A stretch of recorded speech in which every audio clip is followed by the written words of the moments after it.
All right, so let's have a look at how this course is structured because it's quite deliberate. If we use this mountain as an analogy, this goal all the way up here is the final ultimate goal that we want to achieve. And whatever that may be getting into medical school and becoming a doctor, or becoming a lawyer and working at a prestigious firm, or whatever your definition of success is. But we know whatever it means, it's going to require you to overcome a series of challenges, which is what the slope of this mountain represents. These are the challenges that we need to overcome.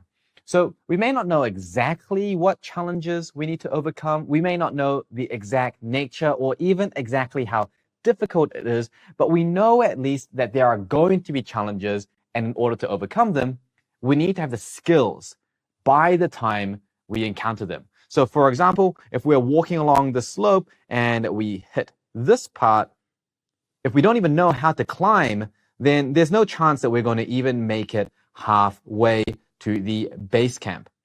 So we know that in order to climb successfully later on, we first need to learn the skills in which to climb. And we can practice all of that where we are now on the ground, looking up at our goal. And we can say, all right, while we're here, let's develop the skills so that we can smoothly navigate this difficulty, get to the base camp, and then acclimate before we start climbing again. And this process is very important because if we simply go through to learning a bunch of different techniques and different strategies and different ways of hitting exams and all of that sort of stuff, then even though you know the technique, you won't actually be able to use it, because it's a big difference between knowing how something works and actually being able to do it yourself. You may understand how a professional race car driver drives around the track, but it doesn't mean that you can enter that car and win the race. So we can kind of divide the journey that this course is plotted along onto 4 distinct stages. That first stage is here at the ground level, where we are learning the basic skills that necessary to climb. And the second stage is the first real climb or hike up to the base camp. And because it's your first slope, the first climb, it's gonna feel different. It's going to be difficult. You're using some of these skills that you've just learned for really the first time. So there's a bit of a learning curve there. And at times you may think every step that you're taking isn't really getting you higher, but you have to remember that you can only get to the top by taking one step at a time. And it's the people that are consistent and diligent and have that patience that will get there at the end. If you try to jump to the top of the mountain in the first go, learn all the techniques as quickly as possible, then what's going to happen is that you're going to inevitably encounter this red area here, which, if you know anything about mountaineering, it's a common thing that you see in a lot of mountains. It's actually called the death zone. And the death zone is literally a zone on a mountain in which a lot of people end up dying. And the reason is because they didn't let themselves acclimate to that altitude and that environment. They instead just keep rushing through, trying to get faster and higher. And as a result, they don't have what it takes and what's necessary to smoothly navigate through that. So again, patience here is key. After the hike, we arrive at base camp. And base camp is where we'll learn even more skills. We get a huge injection of new techniques and strategies that we can start applying in our daily lives. And once we're accustomed to using all of those techniques, and once we start feeling the benefit that it can provide, then we're ready to climb again all the way through to the summit at the top. So we can divide this journey into number 1, the basic foundations, number 2, that initial hike, number 3, base camp, that allows us to sit and settle and make sure that we've got a solid foundation to build off of before we climb up all the way through the final part, which is the ascent to the summit, where at the end of that, your friends are going to look at you and wonder how you have so much time available when you're studying so little, while at the same time, you are just absolutely dominating all of your assessments. And that's where we want to get to. But in order to get to the summit, first, we need to start with step number 1, which is building those basic skills so that we don't fall off the edge of the mountain later on. practice does not mean perfect. Justin, what are you actually on about? As you can see, I'm rather into my fitness. And when I first started working out, I was very enthusiastic and I worked out very often. Can't really tell anymore, but many years ago, I was working out 5-6 times a week. And in particular, my weak point was my squats. It felt so uncomfortable. My hips were always so tight, and I would just continually try to work on it. And then after years of really trying to get this and grind it out, you know what happened? I injured my hip. I spent all of that time practicing, and what did I have to show for it? Bilateral hip impingement. Wow, what a victory. That actually made me stop squatting for over a year, waiting for my hips to heal.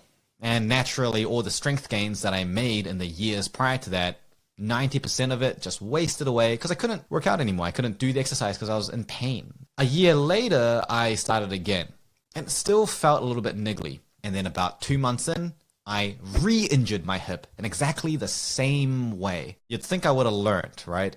And then I joined a powerlifting gym, a competitive powerlifting gym filled with some of the strongest athletes in the world. Literally, I was working out next to people that were ranking first, second, third in the world for their weight division. Crazily strong people with really good form.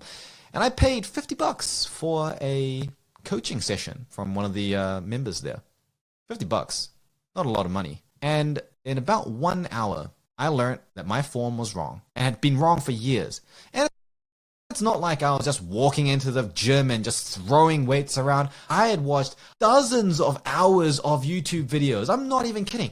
I remember I watched an 1.5-hour seminar on how to squat, and I still got injured. So either I was terrible at understanding what was in those videos, or there was just some detail, some nuance.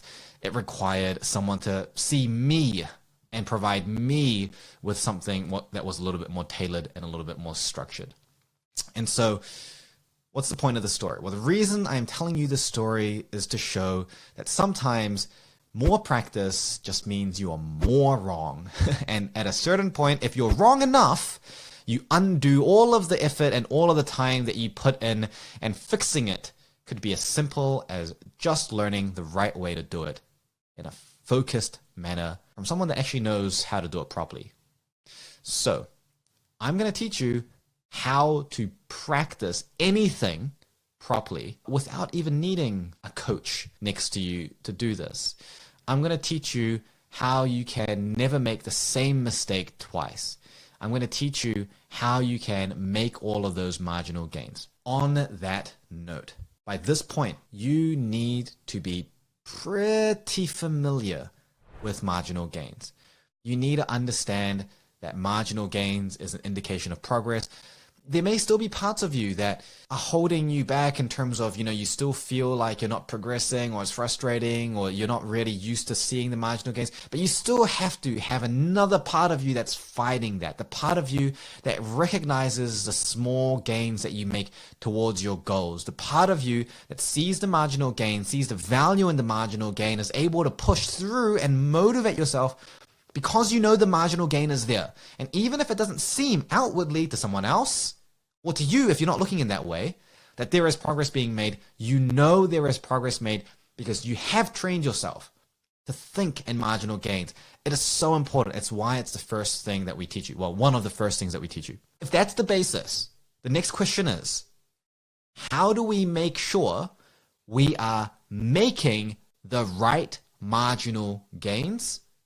And how do we make sure we are gaining productively?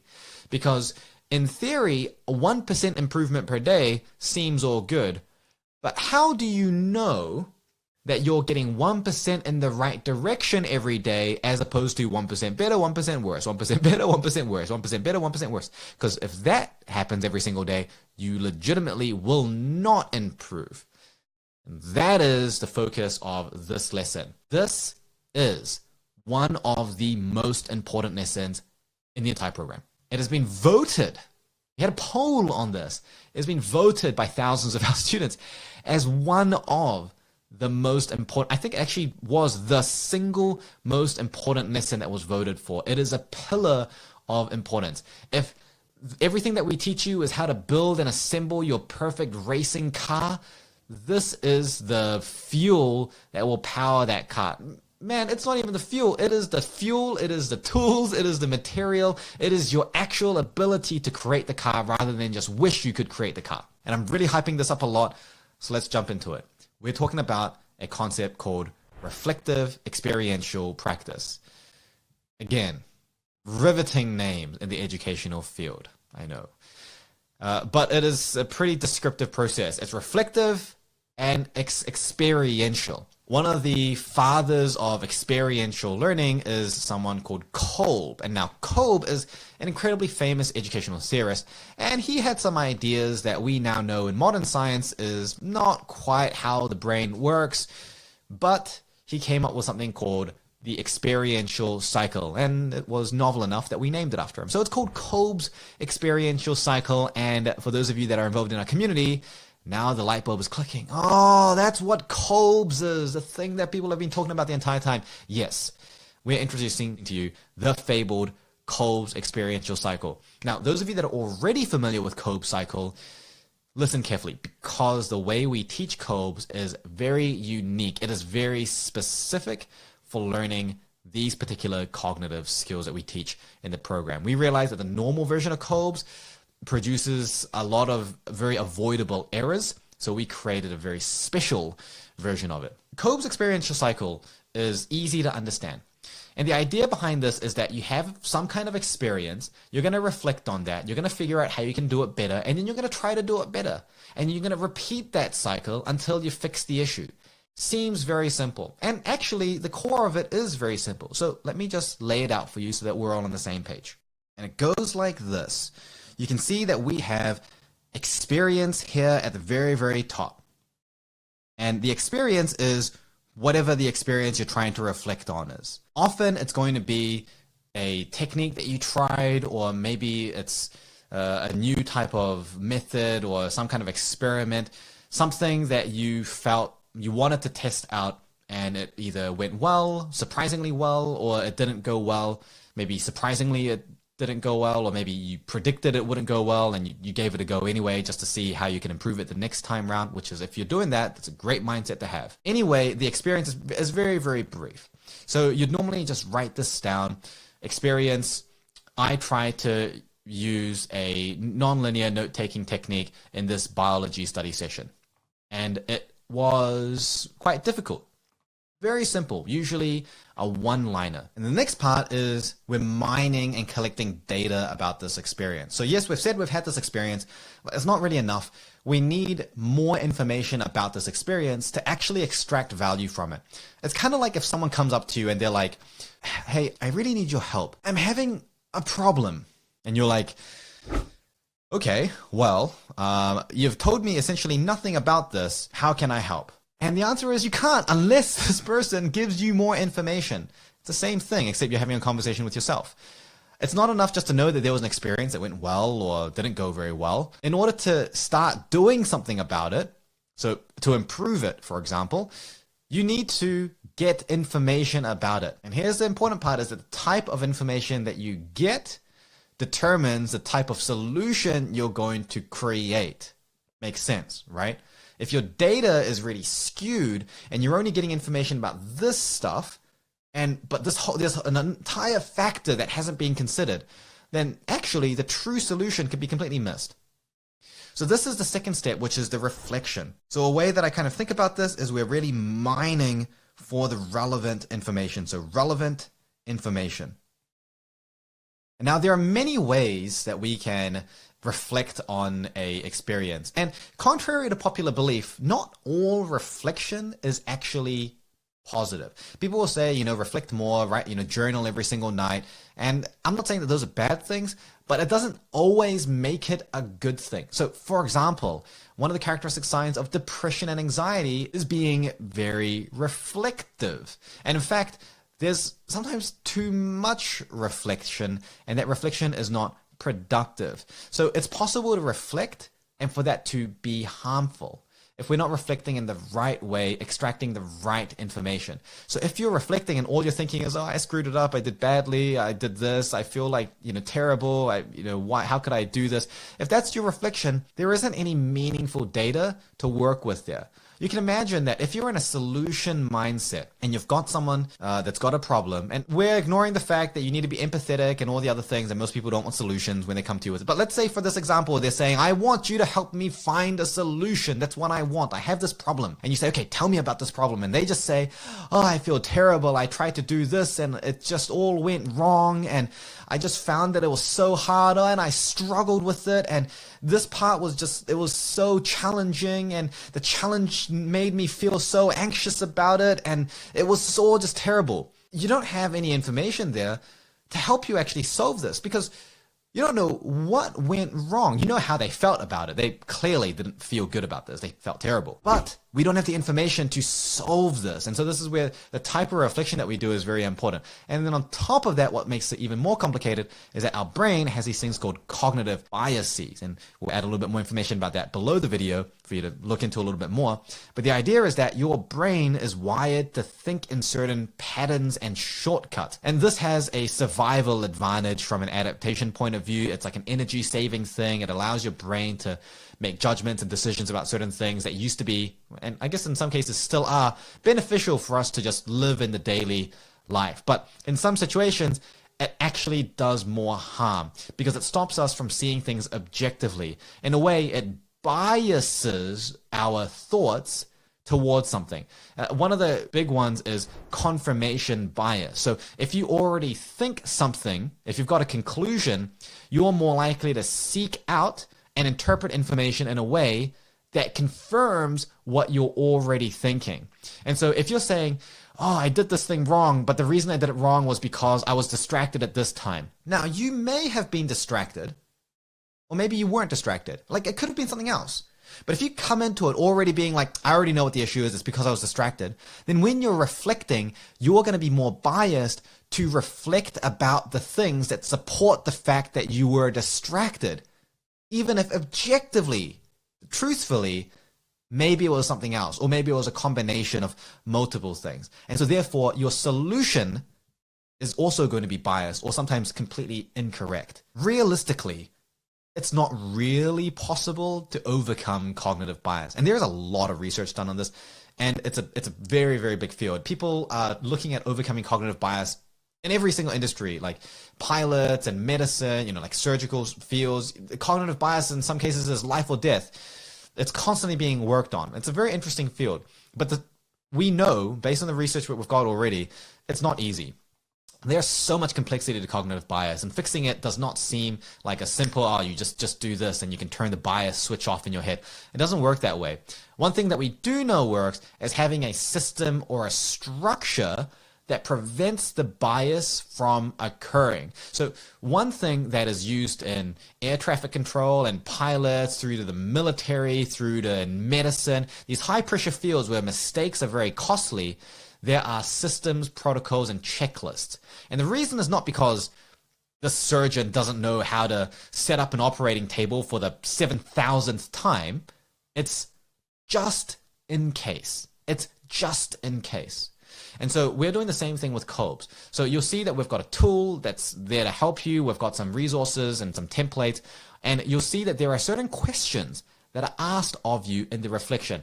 And you may think, these questions don't really seem relevant, or I don't see the purpose of these questions, or you might think that some of the questions might even feel repetitive to you, like it's asking the same thing twice. Trust me, it's actually done deliberately. And in some cases, it's true. Sometimes that question is not going to be relevant. But please, for your own sake, answer it as best as you can, because the questions were designed to prevent cognitive biases from affecting the quality of your reflection. Years ago, when I used to teach this, I didn't have these questions in there. I was just like, reflect more, reflect deeper. And then people would run into all sorts of different issues. Over years of coaching, I started realizing that there are certain questions when we ask it during the reflection process make us think in a certain direction that prevents multiple different cognitive biases from arising, or at least it reduces the risk of it. So please do make sure to go through and use all of those questions. That part is critical, and that is a fairly unique way of doing the reflection that we have designed. By the end of this step, we now have a pretty comprehensive reflection. It's really normal, and you'll see in the exemplars that we've got attached, it's really normal for this reflection, especially in the early stages, to be quite long. And so I would recommend that this Kolb's process, we recommend that you type it. We recommend that you type it because the benefit is not going to be in the free form writing, or you don't have to have this in a non-linear format. You don't need to do that sort of thing. The benefit is actually in following the sequence and just getting the ideas out. So writing it is perfectly fine. And the other benefit is that if you are writing it, it's easier for you to read. You're usually faster at typing it than handwriting it. And also, if you need to get feedback, very, very often, in fact, 99% of the time, if you ask us for feedback on a certain technique, we'll ask for your Kolb's on that technique because it provides us a lot of insight into your perspective, your methodology, your thought process, and that's where the gold is. Without that, it's very, very hard to know what's going wrong just looking at the surface. But when we know what's going on in your mind, plus we see the outcome, we've got a lot of information to work with. If it's typed, it's a lot easier for us to read and give you feedback on. So I would recommend typing it. In fact, actually keeping a log of it. A lot of people have sort of Notion templates or Google Docs or spreadsheets.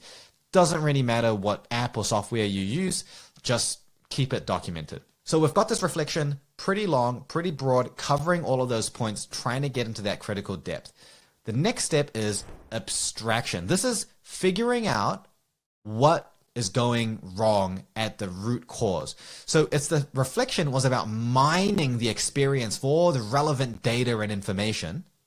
The abstraction is about looking at all of this resource, this material and information to work with, and finding the trends and the patterns. So the abstraction here is really something of an analysis. We're fundamentally trying to answer the question, why is it that I had this experience? We said this is the experience. We reflected on the characteristics, the nature, the triggers, the antecedents, the possible additional external factors. We reflected on all those aspects of the experience. We've got the data there.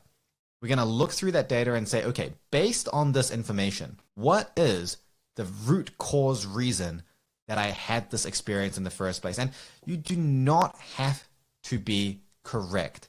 Most of the time, at best, it is going to be an observational hypothesis. Let me say it again. It's an observational hypothesis. What does that mean? Two big words.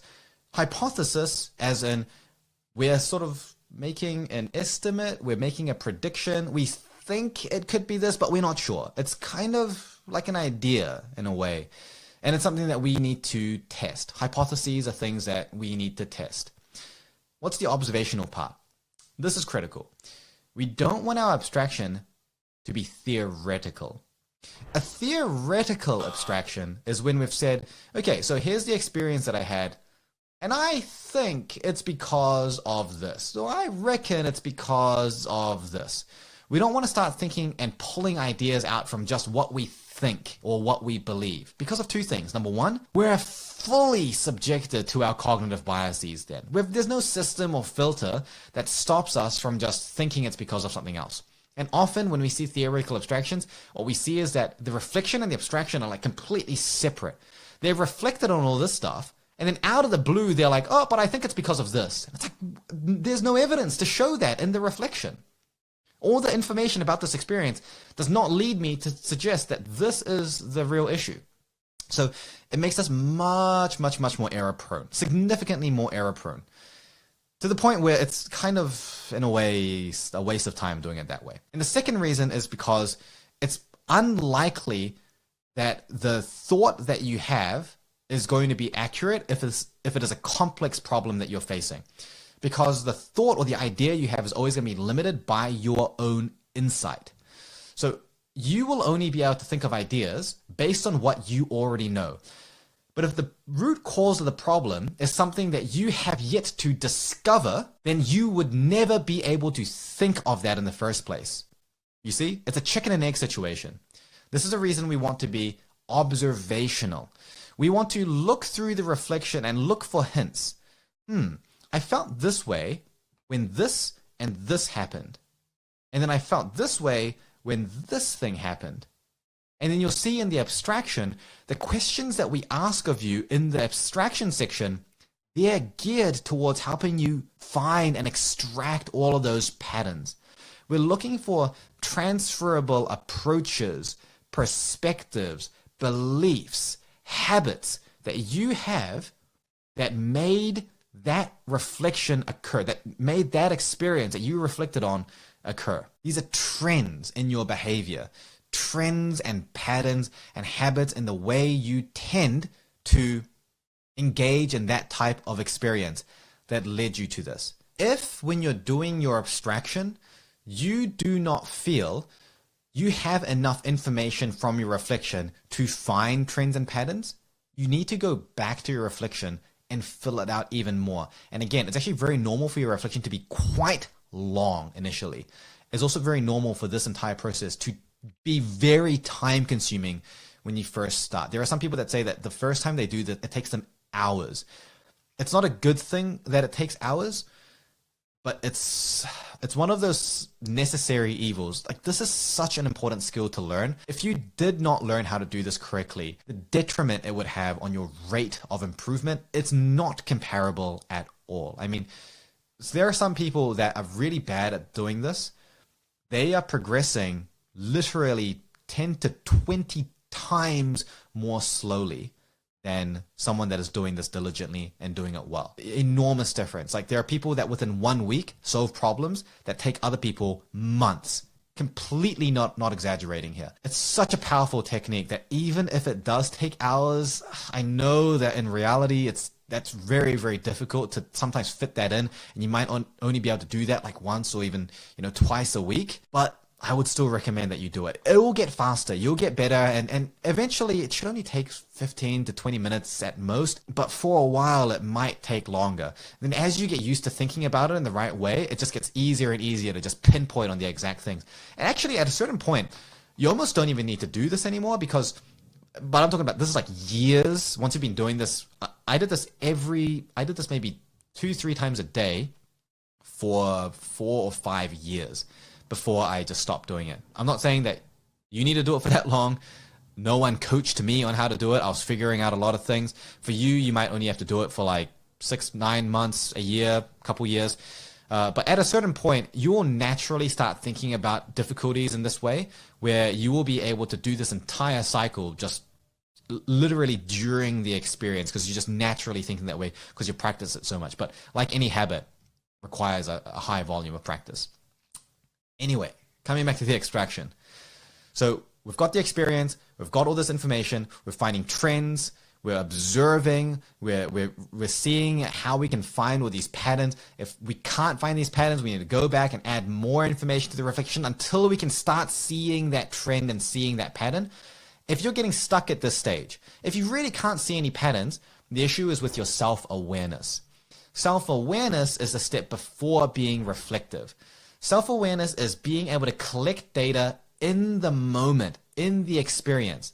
So, for example, if you have very poor emotional self-awareness, you won't know how you feel in an experience because you weren't aware of it at the time, or you won't be able to label it. So an hour or two at the end of the day, when you're reflecting on the experience and it says, well, how did you feel? You won't actually know, you won't remember, or you won't be able to label it because you actually didn't take that data in at the time because you didn't have that awareness. So sometimes the marginal gain of this technique in the early stages is just having enough self-awareness so that you can do a good enough reflection so that you can even do an abstraction for the first time. That is a major window. If you go from not being able to do an abstraction to being able to do a good abstraction, from a metacognitive standpoint, that is a major win. If you ask any metacognitive scientist or cognitive scientist out there, training someone to have self-awareness to get to the point of abstraction, that is a huge jump. So do not underestimate that as a milestone gain. If you're already pretty self-aware, then you may be able to have that reflection and get the abstraction straight away. Again, it's probably not going to be right. It's just going to be a hypothesis that you have observed. Based on this, the final step is the experimentation. So in the experimentation, again, what we're doing is we're following on from the previous one. So like how reflection follows from experience and abstraction follows from the reflection, the experiment follows from the abstraction. They lead to the other. That's why there's arrows here, obviously. We've observed and made a hypothesis about what might be the cause of this experience that we've had. Now we're going to design an experiment, something that we can just trial out to see if that helps the situation. And again, it's a hypothesis. We could be either right or we could be wrong. The experiment could help or it could not help. Either way, we're gaining data. We are learning about what works or what doesn't work. And that's more information to refine that hypothesis. The experiment should be actionable. It's not, your reflection and your abstraction could be, multiple paragraphs. Your experiment is very focused. Number one, do this. They have to be action points. You want to avoid, if at all possible, having an experiment that is just like, oh, I'm just going to try harder. It's okay if it's the first time that you've realized something. For example, if you're doing nonlinear note-taking, it didn't go so well, you struggled with it, you reflected on it, and after reflecting on it, you realized that the point of struggle was when you started doing higher order thinking with 4 or more concepts, and so your hypothesis there is that you're not really able to tolerate that level of cognitive load, and so your experiment there might be, I'm going to try only doing it and grouping for 3 concepts at a time, rather than expanding to 4 until I feel more comfortable. Like, that would be a great experiment. And yes, it may help or it may not help. But if you're doing that as your experiment, instead of saying, okay, I'm going to just try to do 3 instead of 4, if the experiment is instead, when I feel that it's getting overwhelming, I'm going to do my best to just push through, to try harder, to persevere. It's not a bad experiment if it's your first time. You never realize that you were actually pulling back. You were getting overwhelmed and you were pulling back. You were deciding, oh, I'm not going to do this anymore. Maybe you never realized that you were doing that. So now you want to just try to push through. That's okay. But then if you've already tried that, if you're already aware of it, you already tried to push through, and then it still did not work, and now you're reflecting on it for the second time, do not do the same experiment again. The answer is not, okay, well, I'm going to try even harder. That's not going to work. Okay, it might, but it's a very, very low chance it's going to work. And so that's something that we call an intention experiment. An intention experiment is where it's not very actionable. It simply revolves in you intending, usually, to try harder. So again, if it's the first time that you've become aware of the problem, just trying harder is not a bad thing. But if you've tried harder and then it still hasn't worked, don't just try harder again. You want it to be more actionable. So instead of saying, I'm going to try harder, be like, okay, let's actually do this differently. I'm going to structure my studying differently so I don't run into that problem. I'm going to remove a trigger. I'm going to change my environment. I'm going to change my pacing. I'm going to change the order. I'm going to change the number of concepts. I'm going to change my note-taking. Something needs to change actionably to make it more realistic. Otherwise, it can be very demotivating because you're going to try harder and harder and harder and harder and harder, and it's never going to work, and then eventually you're just going to give up. We see that all of the time. So intention experiments, generally avoidable if this is your second time round. You also don't want to have too many experiments. Try to keep your experiments to at most 3 things that you're working on. This is a pretty loose rule. The idea is that you want to be able to focus on your experiment and not lose track of what you're meant to be working on. If you've got one pretty major thing that you think you need to experiment on, that's enough. You don't need to be mining for more. Yes, you may be able to find 20 to 30 experiments that you could do from a single reflection. Great. Your reflective abstraction ability is amazing. That's good. That's a skill. That's a strength. However, it doesn't mean that you're going to be able to execute on 30 to 40 simultaneous experiments at the same time. That's going to be overwhelming, and then you're going to lead to failure. Stick with prioritizing. If you've got too many, find and funnel it down to just 1, 2, or 3 at most. you never want to feel like there's even remotely too many experiments for you to remember what you're meant to be doing at any point. You want to be very, very focused. If you can work on a single issue every day, you will improve extremely fast. Believe me. And the reason is, even if you have 30 issues, some solutions will fix other issues as well. So you might have 30 issues, but there might be one experiment where if you can succeed with that, it actually removes 7 other problems.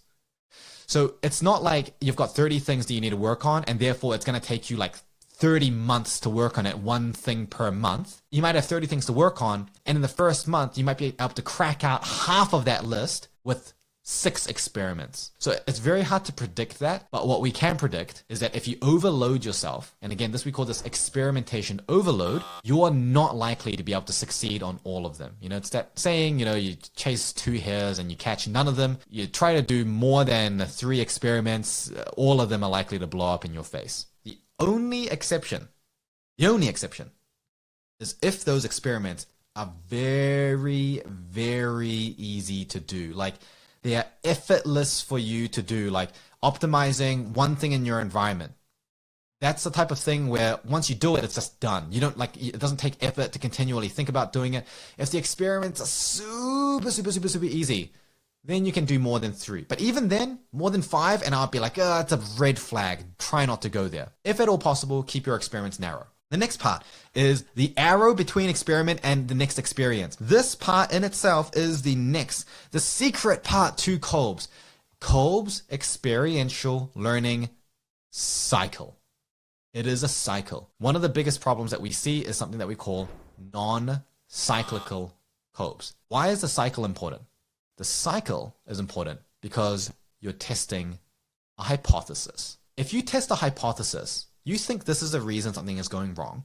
You do an experiment, and then it doesn't fix the issue, which it probably won't in most of the situations. You have to do multiple cycles to really figure out the nature of the issue enough to then fix it. Well, if you never repeat that cycle, you're never going to actually solve anything. If every single time you do a Kolb's, it's a new problem, you're never going to fix any of them. So each Kolb's should cycle into the next Kolb's. You do an experiment, and then you reflect on that experiment. So the experience of the next cycle is, in fact, the experiment from the previous cycle. So this is actually one and the same. And this is a part that is often very overlooked, and it can cause a lot of frustration and confusion. There are so many times that students will do a Kolb's, and they'll do like, they're very diligent with their Kolb's. They're doing a Kolb's like every single day, but they're not actually improving. And then they're getting very frustrated because they're doing Kolb's and they're using the right technique, but they're not improving. And when we look at it, it's because every single day they're working on a new problem, right? They're working on a new problem. And think about the marginal gains. If you're 1% every single day, okay, that's fine. But this is 1% a day on a different thing. You're never letting it compound. And so we're never actually seeing any of that improvement. And that's very demotivating. So the final part is to make sure that it's always cycling into the next one. Again, when you're first starting, it's very normal for there to be so many things that you want to work on that you're very impatient and you just want to work on all of those at the same time. And it's great that you're so keen to improve, but we have to be realistic.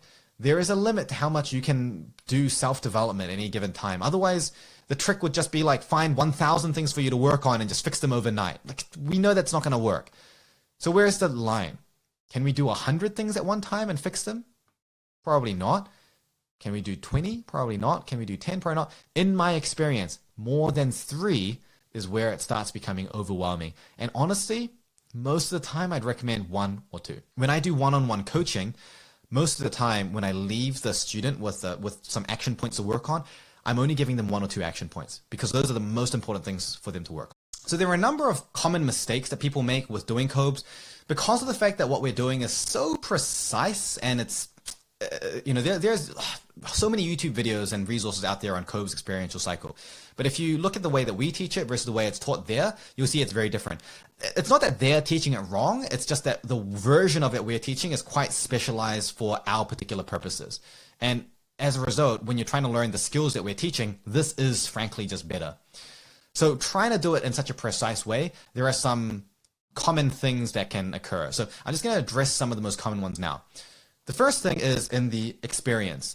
The experience sometimes can be a little bit too broad or not really qualified. So you never really want to have an experience that is just, I studied biology, because it's not specific enough. Like if the experience you're talking about is huge, and already when we're reflecting on it, that's going to magnify in volume. Like already a one sentence experiment could become a multi-paragraph reflection. So if your one sentence experience is actually like an entire week's worth of experiences, you're not actually going to be able to reflect on it to the level of depth that you need. You want your experience to be fairly specific, fairly isolated, fairly targeted, so that when you're doing your experiment eventually, it is targeted. So you're fixing it in a targeted way at a time. So even if you've got a big experience that's going wrong, you want to break that experience down into specific processes and target each of the core processes one at a time. So start with the one that you think is maybe going to give you the most improvement. The other thing is using an outcome as an experience. When you use an outcome as an experience, there isn't actually anything to reflect on. So the common example of this is, I did a test, it went badly. This is actually not an experience. Doing badly in a test is a result. The experience was either sitting the exam or preparing for the exam. So that would have to be the thing that you reflect on instead. If you instead reflect on just doing badly as an outcome, there is nothing to unpack there. It will just be, I got my results. I mean, I guess in a way that's an experience. Like, what did you do? I opened my email, I clicked the inbox, I saw the result. But that's not really what we're worried about, right? We're worried about why we didn't do well for our result. And so we're thinking, okay, was the issue in the exam or was it in the preparation for the exam? And depending on what we think, we would reflect on that process. And again, we may realize, well, I didn't know enough about how I prepared to even do the reflection. Then that's a self-awareness issue. So maybe it's something to pay attention to while you're preparing for the next exam, or to do your COBES more frequently or more regularly so that you don't miss that window. For example, if you prepared for an exam 2 months ago, you got the result back today, you want to do the COBES for it, it's probably been too long. So you have to do the COBES in the next one. If you think the issue was in the exam you weren't performing very well, and you remember the exam was very fresh and you had good self-awareness, then you could do the COBES on the in-exam experience to isolate where the root causes would have been. The only situation where the outcome as an experience would be valid is if the thing you're concerned about is the way you've reacted to getting that bad outcome. So let's say that the experience is not just, I got a bad result, but I got a bad result and my entire day was ruined. That is now different because the experience is, yes, I got the result, but what we're focusing on is what was the root reason behind why I've reacted in such a huge way? Was I not able to emotionally regulate myself? So if that's the thing that you wanted to focus on, you could do a reflection on that part of it. But in most situations, we don't want to have outcomes as experiences. We want to have processes as the experience, and it should be relatively recent to the experience so that's fresh in our heads. When it comes to the reflection, one of the most common things is that the reflection is too brief. Sometimes people will just do the reflection like a checklist, like, oh, I've answered this question, oh, I've answered this question, oh, I've done this part, all right, done. That's not the point. We are mining here. We're mining here. We need to dig through that experience to extract as much information as possible. Making your experience broader, deeper, more detailed, and letting yourself actually elaborate on it is going to be for your own benefit. If you treat it like a checklist activity, you're not going to extract enough information from it. And actually, the really, really big problem with this is that the people that tend to do this as a checklist activity often don't have good self-awareness. The people that have good self-awareness and lots of insight, they usually do this very well, and they're quite keen on doing this because they already have so many thoughts about what went wrong that they want to document it all down and then do this process to extract that information. The people that do not have that insight don't see the point in doing this because they're limited by only what they know. And so then they just do the checklist and then they do the COBES and they're like, oh, it wasn't helpful, this isn't working for me. So you have to really commit to it and let yourself elaborate. If you struggle with elaborating on it, that leads to the other common issue, which is that the reflection is too superficial.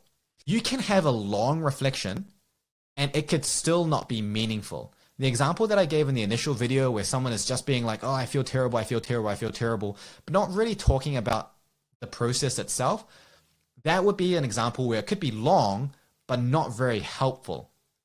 The type of reflection that's helpful is the type of reflection that examines the processes that you used and how you felt and what you thought about the processes. Sometimes, actually very often, it's not easy to know why or how a process went right or wrong when we're doing the process, especially if it's a new thing that we're learning. And so one of the, in a way, like a cognitive emotional trick that we can use is we can actually use our emotions as a window. And that's like an incredibly hippie thing for me to say.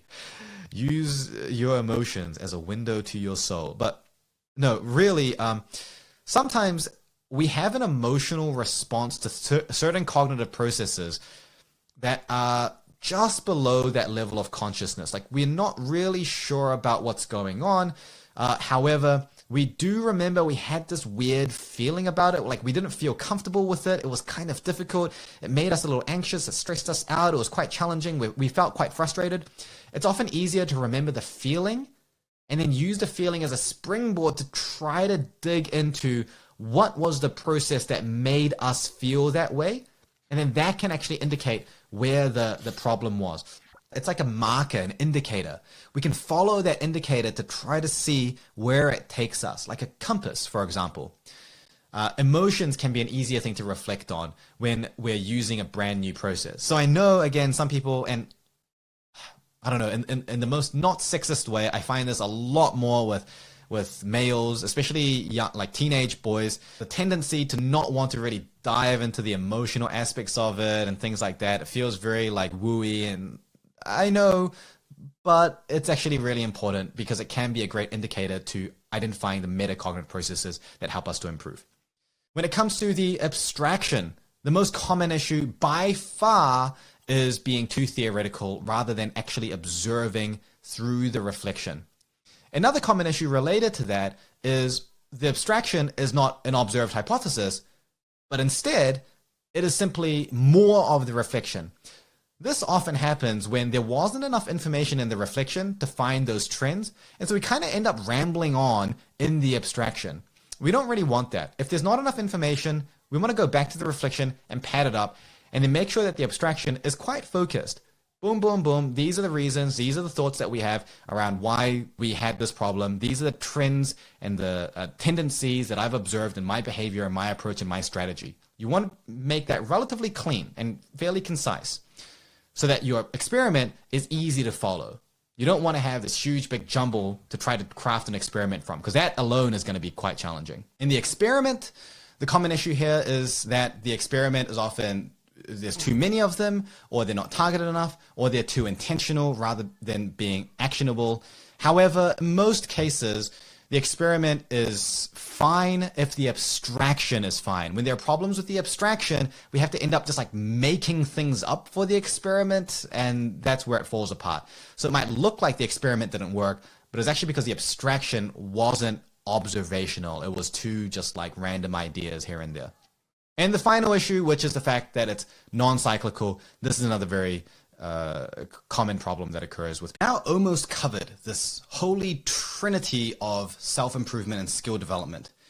We've got marginal gains, which helps us to find the path through which we can improve, help us with our motivation, make us see the progress that we're making, even when it doesn't seem like it's the huge, great progress that we may have expected or wanted.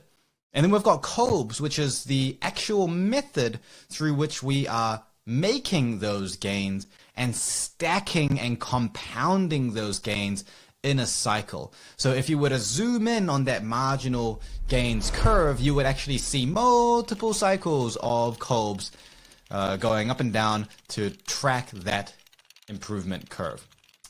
The final part is being able to understand what kind of marginal gain you can expect as you develop different skills, or rather, as you progress through different skills at different levels of competency. And the word competency is something that we're going to be throwing around a lot. You'll see it talked about in live clinics and coaching. You'll hear our coaches talk about it. You'll hear people talk about it on our community. And the idea behind competency is that it's a spectrum. It's not just you're either competent and you can do it, or you're incompetent and you can't. Whenever you learn a new skill, and learning as a skill is one of the most complicated skills that you can learn, you're going to start off not knowing anything about it, and then you're going to end up, hopefully, a master of it. And so there is this framework called the 4 stages of learning, which is a very useful tool to show us what our progression will look like and what type of marginal gains we should be looking for. Now, I previously called this Maslow's hierarchy of learning, and that was corrected by one of our learners. So thanks for catching me out on that. It is falsely often attributed to Maslow, but it is just called the 4 stages of learning, or the 4 stages of competency. And it goes a little something like this. We start off at the bottom with UI, and that stands for unconscious incompetence. So what that really means is that you cannot do it correctly, but you also do not know that you cannot do it correctly. You do not understand what correct looks like. You don't know that maybe sometimes that correct exists. Most people exist here for most skills. For example, this is the reason why if someone learns to do something, then they can be very, very confident about it very, very early on, because they don't actually see all the mistakes that they're making, and they don't realize how much better they could actually be.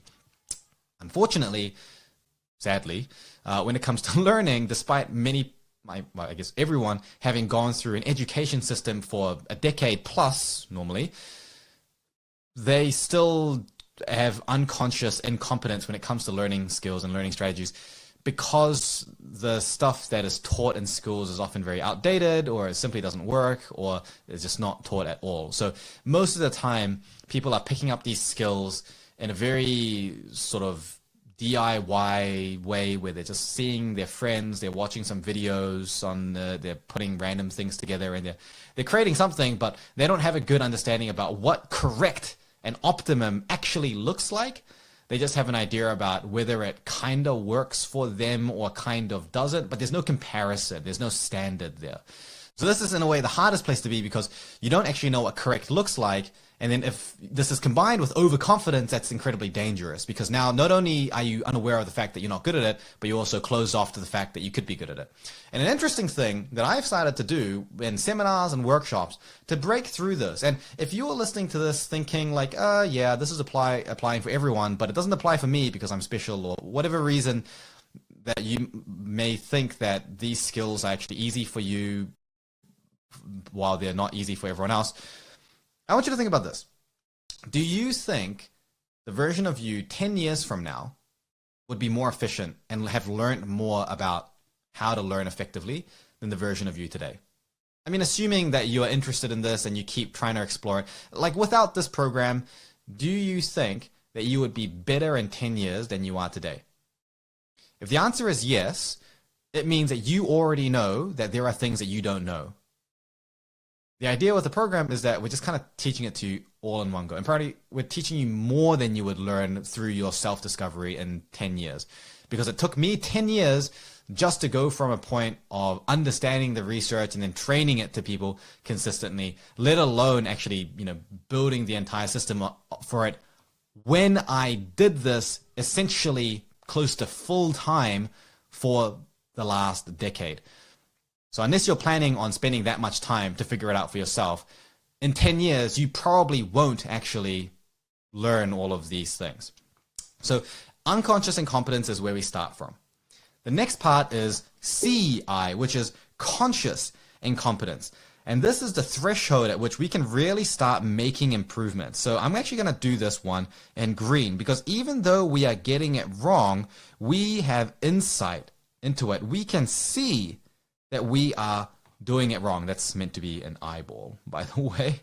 So we can actually see that we are doing it incorrectly. We may not be able to do it correctly yet. However, we can identify that it's not correct. We can maybe start seeing the patterns of incorrectness. However, no matter how hard we try, we're still not able to do it correctly. For some skills, this period of conscious incompetence might last only 10, 15, 20 minutes. You realize you're doing it wrong, and then you learn the new way of doing it, and now you can do the new way. There are some skills that take much longer to do this. Great example would be like athletics and instruments. You can understand that you're playing something not quite right for a very, very long time, years in fact, before you've actually trained yourself to the point where you can actually do it the way that you know it's meant to be done.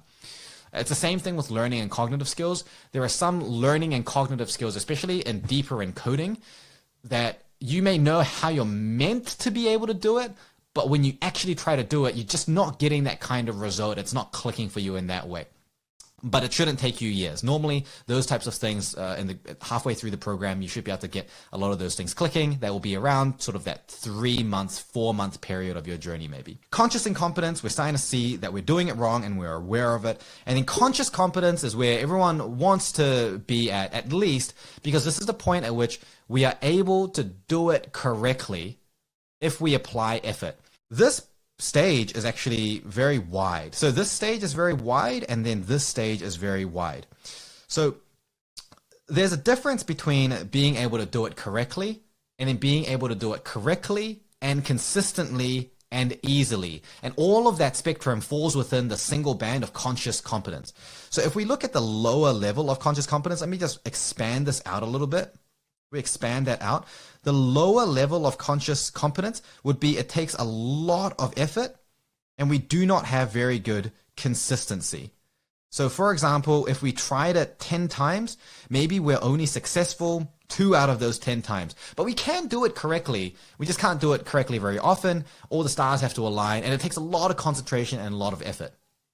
At the top of conscious competency, it takes very little effort to do it correctly, and our consistency is very high. So for example, if we were to do this 10 times, we would maybe get it right 9 out of 10 times.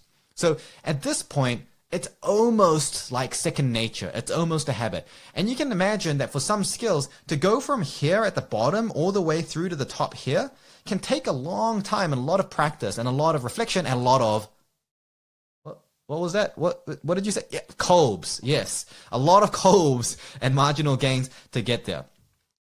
The golden, the promised land is at the very top.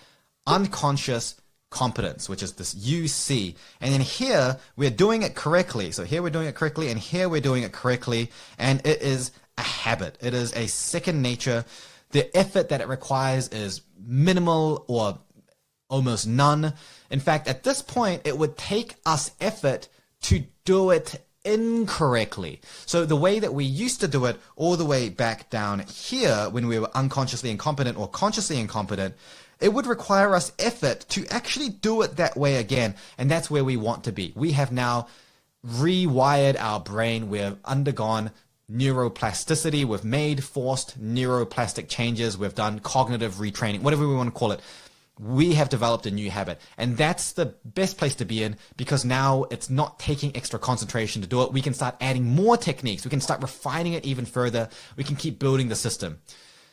So here are the important considerations about this. Number one, if you have too many things that have not reached at least very high levels of conscious competence or unconscious competence, it is going to be overwhelming. Let's say that we've got 5 techniques, and all 5 techniques are at the low levels of conscious competence. It requires a high amount of effort, and we've got a low consistency. Well, first of all, because we've got a low consistency, this can, in some cases, potentially reduce our motivation. And it's important to realize that. And also because we've got lots of effort, if we've got that times 5, we may go into overload. So we want to avoid this type of situation in the first place. We never want to be working on so many skills when all of those skills require a high amount of effort. We only want to add new techniques into our system when our existing set of techniques are at least approaching the level of unconscious competence. And this is the reason why it takes so long to work through this program.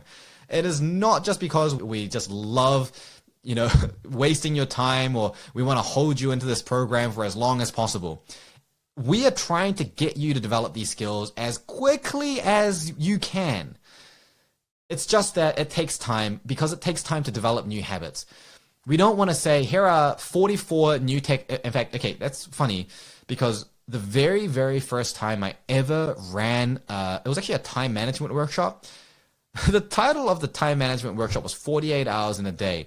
And in that workshop, and I think it's crazy for me to think about this now, I introduced 42, I think, something like that, 42 techniques for time management. I have no idea what I was saying. What do people remember from that workshop? Probably nothing. Probably the fact that there are a lot of techniques, and it was probably even more demotivating. So you don't want to be in that situation. You don't want to be giving yourself 40 different things to work on, all of which require maximum effort, and then you give up on all of them. Give yourself only a couple of things to work on, develop that competence. This is the reason why the focus list is limited. This is the reason why we're trying to get you to focus on the focus tasks and focus this and clearing through that, focusing on developing and deepening the skill before you move on, and focusing on doing your cobes and experimentation on just a small number of things. Depth is where skill development comes from, not pace, not volume. So that's the first thing. Don't have too many things that require too much effort. Give yourself the time to consolidate before adding new things on. And that's going to be a subjective decision. That's going to be on you to monitor and moderate. We can give you advice on that, but at the end of the day, you're the one that understands how much effort it takes. And so you're the one that's going to have to control that flow. Going slow gets you far. Going fast gets you not very far, very quickly. The next important thing is that when you're at each of the different stages, your marginal gains look different. Let me say that again. Your marginal gains will look different when you're at different stages of learning. This is highly overlooked by most students. When you are down here at the level of unconscious incompetence, your marginal gain is not that you can now do it correctly. If you did something wrong, if there was a problem, if you made a mistake, which is a good thing, by the way, remember, if you made a mistake, the marginal gain is not that you can now do it correctly, because that would be going from unconscious incompetence or conscious incompetence to conscious competence in a single jump. Some people expect that they'll be able to do it correctly and do it easily. They get frustrated if they're doing it correctly, but it's not easy. No, that would be going from like here to here in a single go. You can see that that's not a marginal gain at all. The marginal gain when you are at unconscious incompetence is related to the things that get you closer to conscious incompetence. So those marginal gains would involve becoming more open-minded, being less overconfident, being more willing to experiment, starting to recognize patterns of issues, starting to learn a little bit more about the theory of how to do it correctly versus incorrectly. A lot of the time in the videos in these lessons, all I'm doing is I'm taking you to the point of conscious incompetence. You take yourself to unconscious competence. We give you the resources, the tasks, the activities, the guidelines, the feedback, all the things that aren't in the video lessons themselves, aka really where you're making a real difference to your life. That is the stuff outside, offline sometimes. That sometimes it's not even on the platform. We facilitate it, but it's not happening online. That's what's taking you to unconscious competence and building real skill.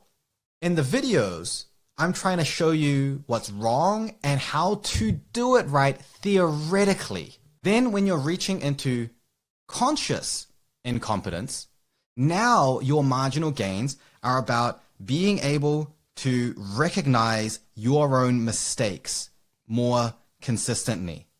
Being able to find more ways that you are doing it wrong. If there are 20 ways that you could do it wrong, you are finding as many of those as possible. As you get better and better through conscious incompetence, the number of mistakes you're making is reducing, but you're still not doing it right. You can see how this could be multiple Kolb cycles in itself.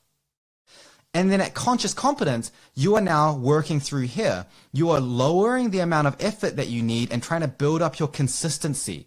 That is the marginal gain at conscious competence. And at unconscious competence, it's a habit, what you're doing is you're now refining, you're individualizing, you're really personalizing. And so it's really important to understand how you're working through these stages of learning for these different skills and how your marginal gains looks different. Now, this is for skills. When you're developing your knowledge, you do follow a similar pathway, but it can be confusing trying to map your understanding of knowledge to the 4 stages of learning, which I know is confusing because it's the 4 stages of learning, but I try to think about this just for skill development. I find that it's a lot more practical and understandable to try to map your knowledge in terms of higher order versus lower order learning and the type of knowledge structures that you're creating, if you remember that solo taxonomy that we briefly talked about. So keep these in mind, engage with the tasks and activities and all the other things that we've got around this lesson and moving forward, and use your Kolbs to build your marginal gains to work your way through these 4 stages of learning. Now, before we move forward, it's time to lay down some groundwork. These are the basic expectations that you should have going into this course. First of all, I need to make this really clear, is that this is a course where we're learning skills. We're not learning topics. I'm not teaching you to differentiate. I'm not teaching you about how plants photosynthesize. These aren't topics and facts that we're learning. These are skills that we're developing. So just like you wouldn't expect to be a pro tennis player after spending 10 or 20 hours practicing, you can't expect to be a pro studier by spending 10 or 20 hours just practicing. But you will need to put in effort. You will need to be diligent and committed and practice and have patience. And if you do that, the results will come.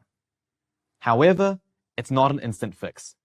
And that's important to understand because we are so used to just shoveling so much content into our eyes and our ears when we're at school or in class or watching videos on YouTube or wherever it is, that we don't really spend a lot of time thinking about how it is that we develop and learn skills, because it's in a completely different dimension. And when we're talking about skills relating to studying, students will often get confused because they've never thought about the skills relating to studying. They've simply just thought of studying as something that they do. And if this is how you think, again, no fault of your own. It's just the way that the system kind of makes us think. It's kind of the way that we were trained to think about it. But it's not the right way. It's not by far the most efficient way. And it's not the way that I'm going to be teaching you. So remember, not an instant fix. There is a learning process involved, but it's definitely worth it. And the results actually speak for themselves. So I want to tell you a little bit about a few of the students that I've worked with. Few examples of many, just to show you how powerful and impactful the results can be. So I want to talk first of all about a student that I've had called Olivia. Now, Olivia, she's a very good girl. She's very nice. She's very generous. I remember the very first time that I ever spoke with her was actually on Christmas Eve, and we spoke for like an hour and a half just talking about her concerns. She had come out of high school achieving pretty okay, not the best, entered into university, trying to enter into medical school, and just completely bombed. And I'm sure she'll be fine with me saying this because she's doing great now. She didn't have a good time. She was studying a lot. She was getting very stressed about trying all these different techniques from wherever source that she could pull it from. And she ultimately ended up even failing papers, okay? Forget about getting top 1% grades.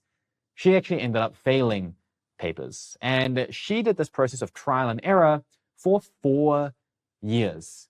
By the end of the 4 years, she had started making some gains and improvements. But at the end of 4 years of university, after failing to enter into medical school, I met her at the end of this 4 years while she was moving city, going to a different university and changing degrees. I spoke with her, we talked about her concerns, and she worked with me for that summer period for a few months. At the end of those few months, she told me that she had improved more in her ability to study than she had in her entire 4 years combined.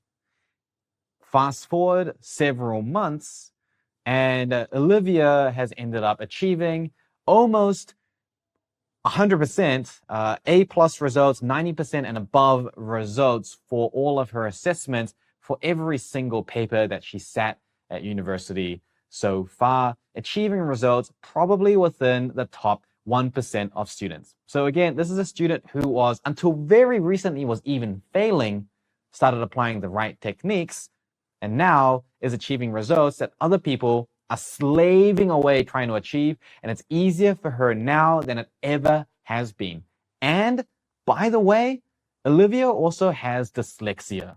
So if you don't know, dyslexia is considered a learning disability in which your ability to read and write and comprehend words is much more difficult because the letters themselves seem to change and morph. So imagine studying, and as you're reading, the words themselves become other words. Imagine how confusing that would be. This is what Olivia was struggling with, and even then, in a process of just figuring out the right techniques and the right system that she could use, she's ended up octupling her studying efficiency, getting much higher grades, putting in much less effort, and being overall a lot happier for it. And it's not an isolated case. I've got another student, Conan, who I met after their first year of university. They, again, were doing not that great. In high school, they were a pretty high-level achiever, achieving within the top 10 to 20% of their year group nationwide. Entering into university, not doing poorly, but not doing quite as well as he needed to get into his degree of choice. He worked with me for around 4 or 5 months, pretty intensively.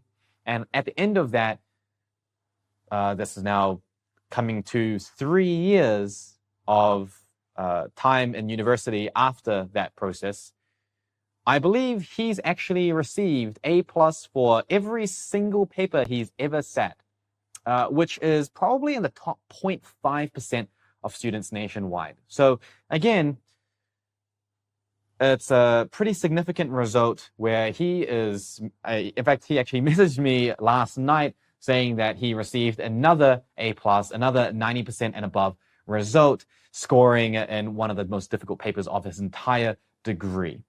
So the results are consistent. I have replicated these results for thousands of students. And if you just do the right thing, you will develop in exactly the way that you need to go. And it doesn't require more effort. And that's the important thing, right? Is that if this is where you are and you're wanting to get towards this goal, that's represented by this star, then if you don't have the right direction, then you don't know the most optimal path to get to that goal. So for example, let's say that you're studying 10, 20, 30, 40 hours a week or even more, and you're still not getting results that you want. Maybe you want results in the top 10%, 5%, top 1% even, and you're putting in truckloads of time studying and you just don't know how to get better results without wasting away your entire life, giving up all of your hobbies, giving up all of your friends, your social life, your family time. I mean, how sad is that? This is not necessary. See, when you know the optimal path to get there, when you know exactly what you need to do to cut down on your study time, increase your retention, make you more efficient at exams, that means that instead of this long, arduous path of trying to figure out what works and what doesn't, and then going back on yourself, and eventually giving up because you've just put in so much effort and you can't get there. With this course and with our guidance, you can have a very streamlined development where you try something and you are always hovering along that optimal line. So you can see that in terms of the actual amount of effort it takes to achieve the goal that you want to achieve, it's much less.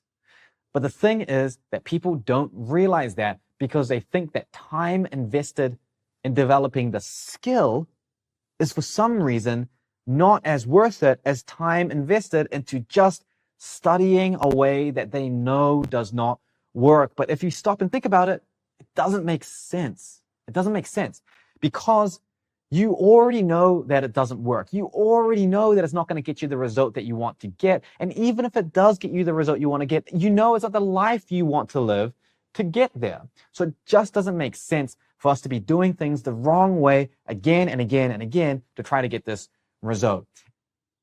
I'm sure your goal is not to study a certain amount of hours per day. I'm sure your goal is to achieve a certain result, and you don't really care about studying 10 hours a day if you could study 2 hours a day and still get the result. I'm pretty sure you're going to pick that option instead, because it means you get to actually have an enjoyable life. And that's the idea, is that we spend, instead of 10 hours studying, let's dedicate 1 hour a day developing the skill so that we can save 6, 7, 8 hours a day on the studying and actually achieve the same results. And over time, it means that we're not having to spend an hour a day developing the skill because our skill is already high enough. And now we just are reaping the rewards, right? So when you look at this, over time, what happens with someone who just thinks about studying more hours and isn't willing to invest time in developing their skills, sure, in the initial phases, they may have a little bit of growth and gains, but over time, it's just not anything meaningful, and they will quickly plateau, and their results are just not going to be good enough. And that's when you start getting stressed, you start feeling anxious. This is when you start feeling hopeless, and you just don't know the way to move forward to get the life you want or the results that you want. So instead, what we need to do is make sure that we are maybe sacrificing a little bit of that study time in the short term so that we can, over time, dramatically overcome that. And yes, you will still plateau eventually, but your overall level is going to be significantly higher than the first person who foolishly decided to just keep doing the same thing that they know doesn't work. And remember, what we're doing is developing our studying ability, and this is transferable across all of your subjects. When you increase your studying ability, it means that you get a higher level of retention. It means that it's more reliable. And by reliable, I'm talking about when the subject material gets more difficult, when the assessments get more curvy and unpredictable, when you're feeling sick, when there's a global pandemic, when things are just going wrong, your studying ability is still high enough to carry you through that safely. You're not crossing your fingers and hoping everything goes well because your studying ability is just hanging in there on the best day. So it increases your retention, it makes it more reliable, and ultimately what that means is that you have more consistently high results. So don't confuse studying ability for just studying hours or studying effort. Remember, it's not about just putting in effort. In fact, if you do it right, you actually put in less effort. It's about developing the skills and the ability to get you there. But again, it's not an instant fix. And the other thing that I need to make very, very clear is that I'm going to be teaching you to study like very few other students study. This is the way that my students study. This is the way that I learned to study. This is the way that most top 0.1% achievers will study, either deliberately or subconsciously. This is the way that they're studying because it's derived from the research that studies how these people learn. And as a result, I'm not going to be teaching you how to study like everyone else in your class. I'm not going to be teaching you how to write notes like everyone else in your class. I'm not going to be teaching you to do flashcards like everyone else in your class.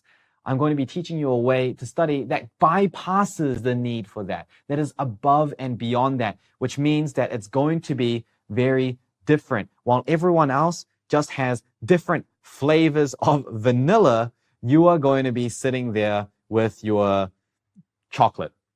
It's going to be different to everyone else. It's going to be different probably to what your even teachers or your parents or your tutors have told you before. This is specialized knowledge derived directly from the neuroscience research as well as the learning psychology research on this field.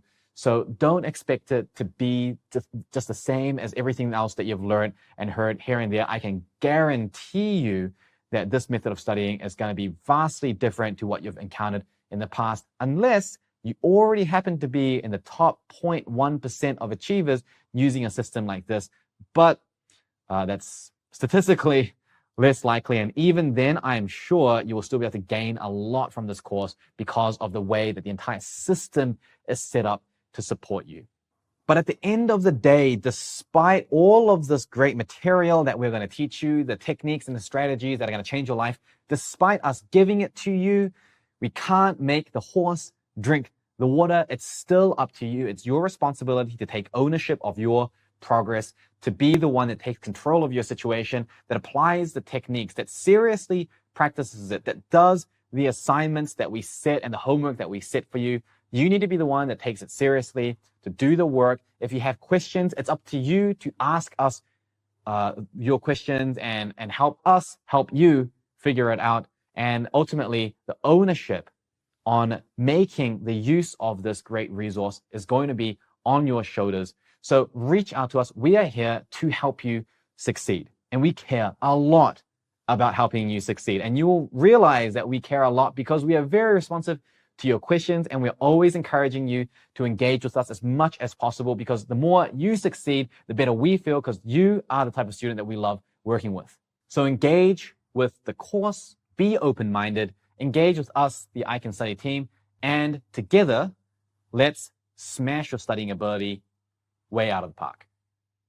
And we're starting to get into some of the more specific techniques, but before we jump into the more dense, slightly more difficult theories, I just want to cover some of the basics to lay a relatively good surface level foundation that we can then build some of the more difficult things on later. So these are just some very general and very basic tips and tricks that you can start applying, but it's important to realize that it is still very basic. It really only makes up, the top 10% of this iceberg. It's not going to be the thing that makes a massive difference, like the 90% underneath it. The 90% underneath it is if you have a big issue with the way that you're studying or the way that you're thinking about learning, then it's the 90% that's probably going to fix that.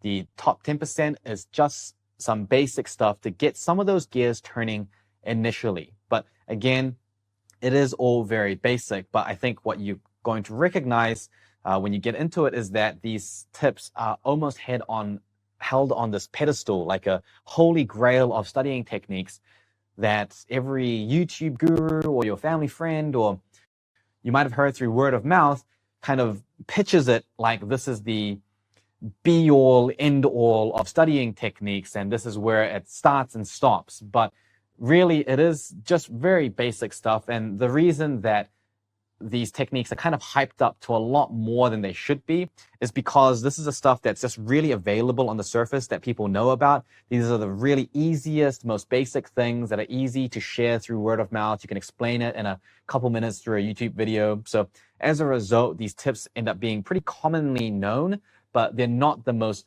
meaningful material. They're not the most meaningful strategies. They're not the best techniques. They're not even the best version of the technique that they're talking about. That's what we're going to cover through the system. So you don't have to worry. We'll cover the tips that everyone knows about, and then you'll be just as good as everyone else. And then we're going to cover the 90% that most people don't know, so that you can just really rise above that. And that's going to be in a full system, beginning to end, so you can use it for any subject, any topic, any variation, any environment, any mental state. It's very comprehensive, covering everything that you'd need to know to be an excellent student, not just the tips that everyone else is preaching.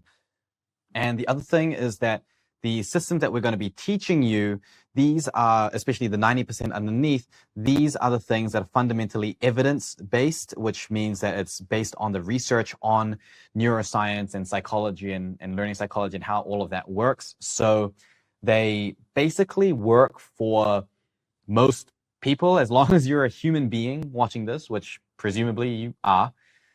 It's just the fundamental way that the human brain works. So most of the things in the system, except for the stuff at the very end of the course, will be stuff that is just generally very applicable for everyone, no matter how you are individually different.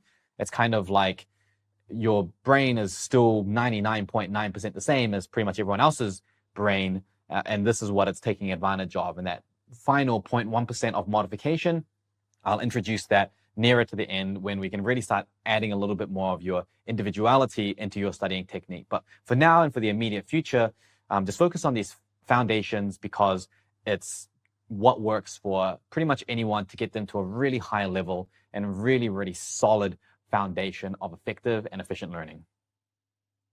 Do the right thing. One of the first things that we need to make sure we do is to not do the wrong thing. So there are some traps that I see students fall into time and time again. Across the thousands of students that I've worked with, I see these 3 traps coming up every single year, with hundreds of different students falling into the exact same trap that is completely avoidable, that can potentially change the course of your academic success and studying ability completely. So let's make sure that we don't fall into these traps to start with. So these are the 3 traps here. So the first thing is to avoid spirals. Now, what do I mean by avoiding a spiral? Well, as you can see, this here is a spiral that continues to go down, and this is the unfortunate student who is caught on the spiral, about to enter into it. So what is the spiral? A spiral is when you enter into something because you think it solves an immediate next problem. However, in doing so, it robs you of the opportunity to develop further. So it's basically using a technique that helps you now, but sabotages you in the future, often in terms of the amount of time that it ends up taking. So a great example for this would be flashcards. Flashcards are useful when used right, but I often see students misusing flashcards completely, and they end up in this endless flashcard grind where they have hundreds or maybe even thousands of flashcards to get through. And then it gets to the point where there are so many flashcards and it takes so long to get through the flashcards that you don't even end up getting through the flashcards anyway. But because you have this huge mountain of flashcards to get through, you don't actually have time to then invest in a different technique that would solve your flashcard problem. So you can see how using flashcards to help you memorize right now, if done incorrectly, would actually rob you of so much available time that you then don't have the opportunity to change later. And the worst part is that often these systems get built that are dependent on it. So you'll do heaps of flashcards and therefore you're dependent on getting through those flashcards in order to do the right level of learning. But because you don't have the time to get through all of them, you don't get the right level of learning. So we're compromising not only our quality of learning, but the amount of actual free time that we have to do any of it as well. So think about the consequences of the next step. So if we take a moment to think about the technique that we're going to use, how much time it invests, we want to ask ourselves a question. If I get better at using this technique, does it save me time or will it add time on? So it's quite difficult to know this without having a deeper understanding of the techniques that you will end up using. Flashcards is one where you may think that doing flashcards will end up saving a lot of time, but actually, because of the nature of flashcards, it requires repetition, usually at least 3 to 5 times of repetition for it to really stick through pure repetition and rote learning at least. So that means that every flashcard that you create, which might take you just, let's say, 1 minute to create one flashcard, if it takes you another, let's say, 30 seconds to revise it later in the future, then we're really adding on something like 3 minutes per flashcard. So across all of your different subjects, if you have 100 flashcards, which is honestly a lot less than some people have even for just one subject, then we've added on 300 additional minutes of actual studying that we need to do to get through that. And with flashcards, you do more and more and more, and the time increases faster. For every one flashcard you add 3 more minutes of time. So it quickly becomes disproportionate, the amount of time that you have to spend on it. And that's when you have thousands of flashcards that you're not even getting through and you just give up on it and you don't even know why you make them anymore, but you can't do anything else because you don't know how else to do it. And it's just this enormous time vampire that sucks all of your free time and you're not even learning it properly. So that's a very common example of a spiral that should be avoided. Before using the technique, really understand and evaluate, why does the technique work? How does it work? And is it going to save me time in the future or not? And I'm going to make sure that everything that I teach you, inherently, if I teach it to you, it does not create a spiral. Okay. And I've really spent a lot of time figuring out what needs to be in this course. And I would say that the stuff that you're going to learn in this will be the best next step. So take whatever you're doing now, and if you just replace it with the elements that we teach you in the course, it's going to be, in almost every single situation, better than whatever you're probably doing at the moment. Just chances are, because again, I'm focusing on the 90% of the stuff that really matters. The second issue is this bandwagon fallacy here. So the bandwagon fallacy is actually a logical fallacy, which means that it's something that doesn't make logical sense. And in this situation, we're talking about studying techniques that everyone uses, that people use simply because of the fact that other people use it. So bandwagon fallacy refers to justifying something based on the fact that that's the norm. So if slavery was the norm, it would be a bandwagon fallacy to say that therefore it's okay to have a slave, which, by the way, it's not. So bandwagon fallacy when it comes to studying is like saying, because everyone else writes notes this way, I also should write notes that way. The thing is that a lot of the ways that people study, again, because we've never been taught properly, ends up being wrong.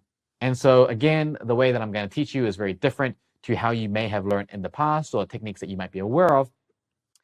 It's inherently a little bit uncomfortable. There's going to be a little bit of scariness to applying a technique that's unfamiliar and just generally a little bit insecure, this feeling of trying something new and testing the waters out. I'm going to do my best to make sure that that is as smooth as possible. But just remember that just because it's different doesn't make it worse. In fact, in some cases, being different is actually better because it means you get a different outcome to everyone else. So if you don't want to be like everyone else who's studying 10, 20 hours to get a certain result, and you'd rather study 4 or 5 hours, you have to do things a little bit differently. And that means not jumping on the bandwagon that everyone else is on. And the final issue that I see, the final common trap, is this puzzle that I'm sure we're kind of all familiar with, where you have to have like the wooden blocks that are like a cube or a circle or a triangle, and you fit them in the right hole, right? Cube for the square hole, and the circle in the circle hole, and then the triangle in the triangle hole.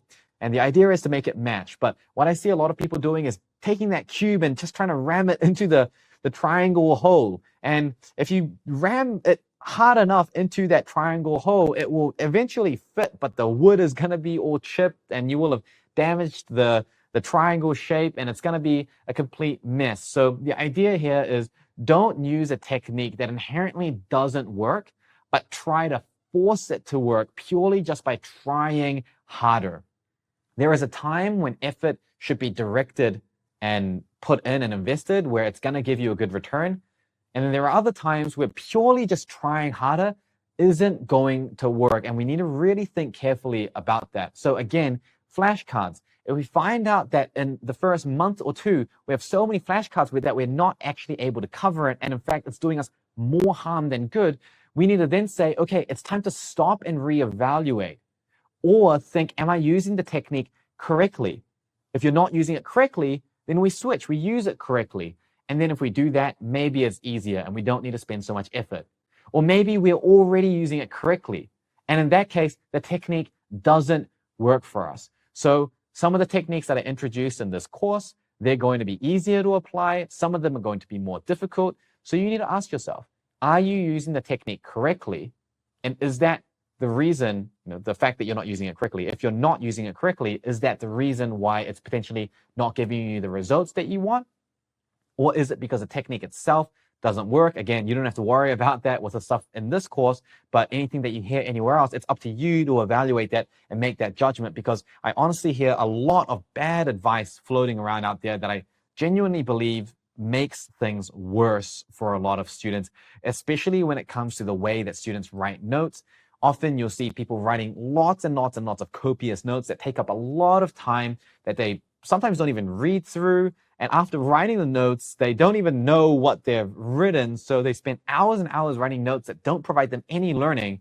And yet they're so obsessed and secure in the idea of writing these notes that they are trying to forcibly fit the cube into the triangle hole, when actually it's time to stop, reevaluate, and think, am I using the right technique for the right purpose, or do I need to change? So these are just some of the very simple, straightforward, but extremely painfully common mistakes that I see so many students making every single year. And if you end up falling into some of these traps, it's just that much harder to correct yourself and bring yourself out of that. So best to just be aware of that to begin with. Keep that in mind when you're moving forward. Maybe you can already think of certain things that you're using in your own practice, maybe negative spirals that you've fallen down, maybe the flashcard thing applies to you, maybe techniques that you use simply because everyone else uses them, even though you don't actually know how it's meant to work, or techniques that you're putting heaps and heaps and heaps of effort into, and it doesn't seem to be giving you the results that it's meant to be giving you. Maybe you're not doing it right, or maybe it's that you're trying to fit the wrong thing into the wrong size or shape hole. So that's the few common mistakes and traps that you need to avoid. And let's go through a checklist of all the traps, and also a checklist of all the right things that you should be doing, the basic techniques and strategies that will form that nice, solid, surface level foundation that we can start building on. So one of the first things that we need to do to make sure that we are studying more efficiently is having a pre-study step in there. So I want you to imagine that we are shooting an arrow. And when we shoot the arrow, it's going to have a certain trajectory. If we were to tap this arrow at the very, very beginning, then the trajectory, even if we tap it only a little bit, would change by a lot, compared to if we were to tap it near the end, where we wouldn't be able to make a very big difference. So you can see that when we make a small change relatively early on in the studying process, it makes a big difference later on. And pre-study is a great example of this, where we do a little thing at the very beginning that makes a really big difference down the line. So I generally say that if the student is not pre-studying, doing the act of pre-study correctly makes such a big difference that it's almost useless to even think about changing anything later down the line, because simply by doing the pre-study, it will have already changed so many other variables that there's going to be no point comparing it. We may as well work on the pre-study first and then change everything else afterwards. So there's a right and a wrong way to pre-study. And in order to make sense of this, we need to understand a little bit more about what we're trying to achieve with the pre-study. So I want you to imagine that your knowledge is like a room, okay, or an entire house. And inside this room, there are various bits of furniture. You might have your desk over here, and then there are drawers in here. You've got a wardrobe on this wall, and then you've got a, maybe, I don't know, like a dressing table on this wall. And so there's various things that are in the room. Now, remember, when we're studying, the purpose is not to simply study. There's no point reading a bunch of books, and there's no point attending every single class if we didn't actually learn it to the point where we can use and apply that knowledge later, right? There's no point learning everything if you can't even put it out in an exam or use it in real life or whatever it is. So the purpose of learning it is so that we are able to apply it. And we can basically say that if we learned something without really being able to apply it, we didn't really actually learn it, or at least that time was completely useless. So in order for us to be able to use the information that we absorb through our study, it needs to be arranged in our mind in a way that we know how to pull on that information. So for example, if I were to tell you some random longitude and latitude coordinates for a random place out there in the world, you would probably not be able to remember that string of numbers, purely because it's random. It doesn't belong anywhere. It doesn't fit anywhere. You don't know how to think about it. You don't know why it's relevant. But equally, a string of numbers that's not so random, like your phone number or your birthday or your address, these are things that you will be able to remember and, in a way, just retain because of the fact that you know that it's more meaningful to you. So you know how to think about it, which allows you to hold on to it better because your brain knows where that information belongs and what it is related to. So if we think about that, then when information is disorganized to the point where we don't know how to think about it, like a random series of numbers or just, random bits of information like the ingredients that you might glance at on the back of a shampoo bottle. Random bits of information like this are kind of like having a room where all the items are just sort of scattered on the ground. Okay? And in order for you to find this information and then use it, so if there's an exam question and it says, hey, tell me about how this thing affects this thing. It takes so long for you to sift through this room to even find it. And then to try to relate that to another item in the room is a very inefficient process. And actually what your brain will do is it will say, this is so useless. I don't see why I need to hold on to this information. It will actually just forget it. So it reduces our retention by a lot. So we don't want this level of very disorganized clutter in our mind. We want clear boxes and categories in which we can arrange the information. And that's basically what furniture does in a room, is that we say, okay, we want to have all of our pencils inside this drawer. We want all of our clothes inside this wardrobe. We want all of our, miscellaneous items inside this. And maybe we've got a laundry hamper in the corner where we put all of our, whatever laundry, I guess.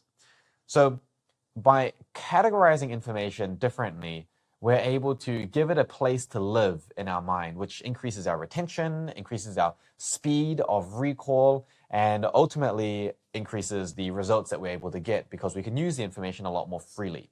Okay, so I'm sure you can imagine this as if your mum were to say, hey, go bring me that sock that had that hole in it, let me try to repair it or something.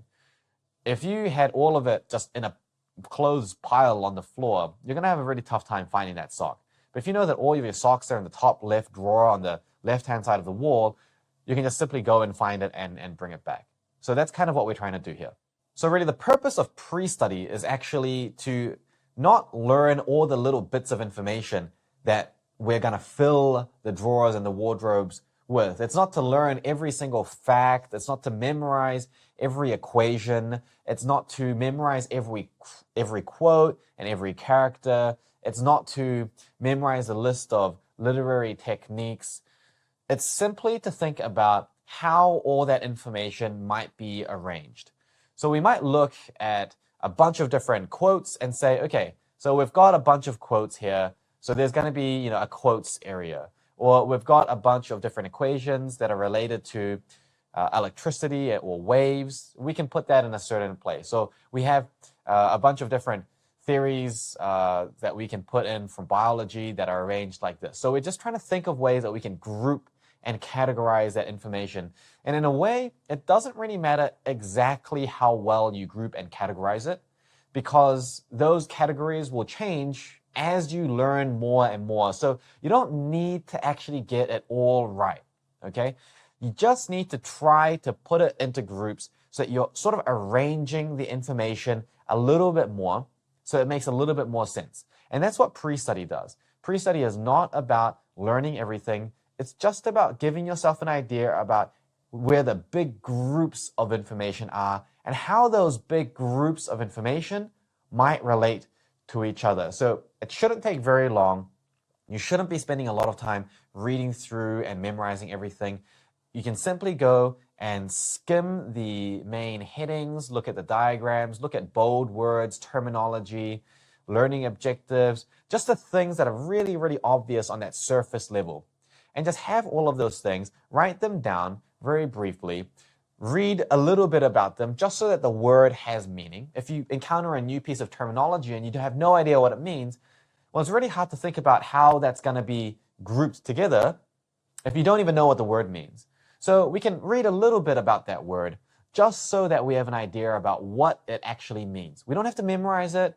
We don't have to think about it too much more than that, just that surface level. And once we've collected that list of keywords and all the basic kind of things that we might have floating around, and we've got a general idea about what all of those mean, we think about how some of those things might be related and group them together in whatever grouping seems to make sense for us. We could say, okay, all of these things seem like they're kind of more basic theories, and then these seem like they're kind of applications of those theories, or maybe this is sort of talking about literary technique, whereas this is kind of talking about the themes in the text. So however you're wanting to break it out, you can do it however it makes sense to you. And this process of really thinking about how it's arranged is actually a really important part of learning that most students will skip. They often feel like it's a waste of time, or they're not getting into the detail and memorizing it. But that's like someone saying that they think it's a waste of time to put furniture into a room because it's taking time away from throwing items into the room haphazardly in a disorganized way. You can see it doesn't really make sense. It's important to get that basic organization and structure first, because that saves time massively in the long run. So I generally say 1 hour of good pre-study saves 10 hours later down the line at least. So the first thing to do well is pre-study, and we're going to be coming back to this idea again and again, and we're going to be building on this basic technique as we go. So if you haven't already, give pre-study a go and make sure to incorporate it into your study technique before you move on. You want to have a basic level of competency with this very simple first step. Even if you're doing it wrong, that's good information, because remember Kolb's experiential learning cycle. We can take that information, why did we get it wrong, and we can figure out how to make it into something right. If you sort of sit there trying to make it perfect without actually doing anything to begin with, then we're not ever going to have the amount of data that we need to figure out whether we were able to do something right or wrong. If we spend too long just sort of sitting there trying to get everything perfect, then what happens is that all of those sort of theories of how we should do it in the most perfect way go completely untested without experimentation, and they just become theories in our heads, which is a lot less valuable than getting real world experience to figure out how we can make it better and better. So there's a direct correlation between people that are able to just get on with it and learn from their failures and experiment with things with actually improving and getting that perfect level of success, versus people that just think about things in their head for a really long time, and actually that makes things a whole lot worse. In fact, there's even this really famous study that was done where a university class was divided in two, and it was a class on photography, and half the class would be assessed only on the quality of a single photo that they produced by the entire end of semester. And a semester is usually half a year. So imagine having half a year to produce just one perfect photo. The other class, the other half of the class was tested on only the number of photos that they would submit throughout that semester. So half of the class only had to submit a high number, a high volume of photos. The other half of the class was assessed only on the quality of just a single photo. At the end of the semester, which group of students actually ended up producing the highest quality photos, highest quality of photos? Counterintuitively, it's actually the group that didn't care about quality. They're the ones that focus purely on sheer quantity and volume of photos. So the ones that focus on quantity actually ended up producing higher quality photos, because while this group was simply testing theories inside their mind and then producing photos that were ultimately a lot more mediocre than they had thought, the group on the other side were actually testing and experimenting with different theories and getting real experience and getting their hands dirty. So remember, this is a skill that we're learning. There's some trial and error involved. And this type of pre-study, where even just trying to do it right is better than not doing anything, is a great first step for you to just get your hands stuck in there and make it part of your system before we move on and touch on any of the other stuff. A good understanding of how to do pre-study, at least to a basic level, and then that's going to make a big difference in class, studying it afterwards. Every aspect that comes after the pre-study is changed because of the fact that we have a little bit better organization in our mind, and it's just a little bit easier to understand the information and put it in place. And again, we're going to develop those skills as we go along. Now, another skill that we're going to develop even further later on is revision, and that kind of forms the other side of it. So if pre-study is what changes and deviates the trajectory early on, then revision is what is there to make sure we're catching anything that we're missing and consolidating our information to a really comprehensive, safe level. So good revision takes a few steps. So again, these are just the basics. You need to be able to do this at least before you can move on. Otherwise, you simply don't even have the equipment, the gear that's stable enough for you to climb anything meaningful. This is the minimum requirement for your gear. So let's have a look at what it takes to do good revision. So good revision is composed of a few steps. The first one is that you actually need to, well, number one, you have to actually do it. So a lot of people will revise very sporadically. They will kind of just wing it. And what that means is that there isn't a level of consistency. There isn't really a system that they're following. You may relate to this if you are just spending time during the week to do your homework and study whatever you can. And then later in the week, if you manage to get some time on a weekend, you look through your notes again, or usually even a couple weeks or a few weeks later, or maybe just before the test, you're just looking at everything and that's almost like the first time you've ever learned it. And you just cram in countless past papers to fill in all the gaps and somehow manage to get through. So it's a very weak, inconsistent model. If something doesn't go right or if something is unexpectedly more challenging, it throws a huge spanner in the works and it's just not something that's safe to go off. And it causes a lot more stress than is needed because you haven't done really any good preparation before that last minute cram period. So we obviously want to overcome that by having a set revision schedule. And a good revision schedule that you can follow just as a rule of thumb. And again, we're going to make this more advanced. We're going to tweak it and make it more efficient and effective later on. But for now, this is a rule of thumb that's pretty safe if you don't already have any kind of revision system that you're using, is to just do one weekly revision and then one monthly revision, where at the end of every week, you dedicate time to go over everything that you studied that week. At the end of every month, you dedicate time to go over everything that you did in that month. Now, you may not have that much time because of just time pressure to do really comprehensive reviews, but even a little something is better than nothing. And the idea is that the longer you wait, the more you will forget. And that's just the way that the brain works, is that if we're not revising something, there's a chance that we're going to forget it.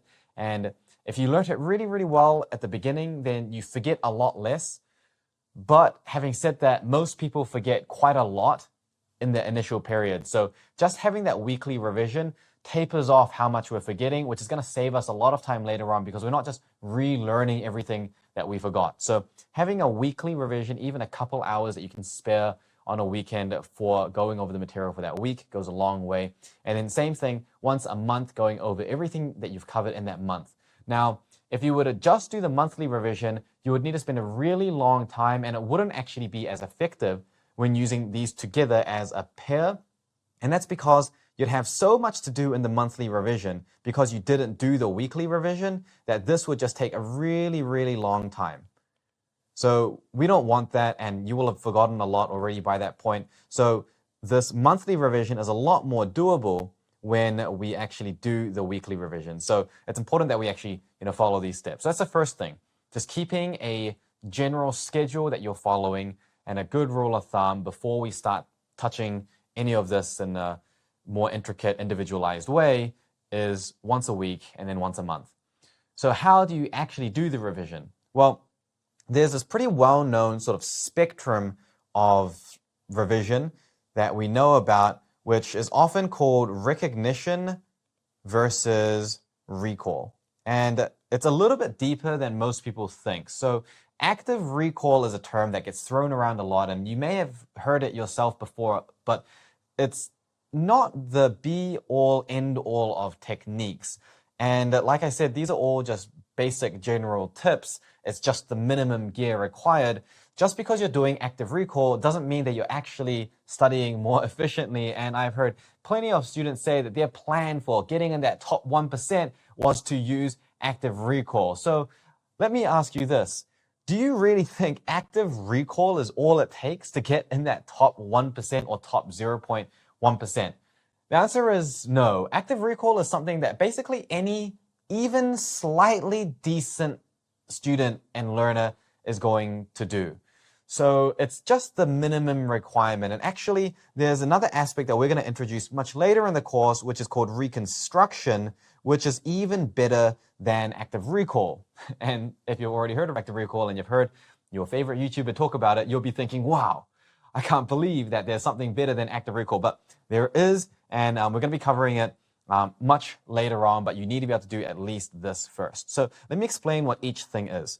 So recognition is like being able to say, take a $1 coin and look at the $1 coin and you're able to identify, yes, this is a $1 coin. You look at a $2 coin, you can say, yes, this is a $2 coin. You can look at a $10 bill and you can say, yes, this is a $10 bill. So recognition is simply looking at something and understanding that it makes sense, that it looks right.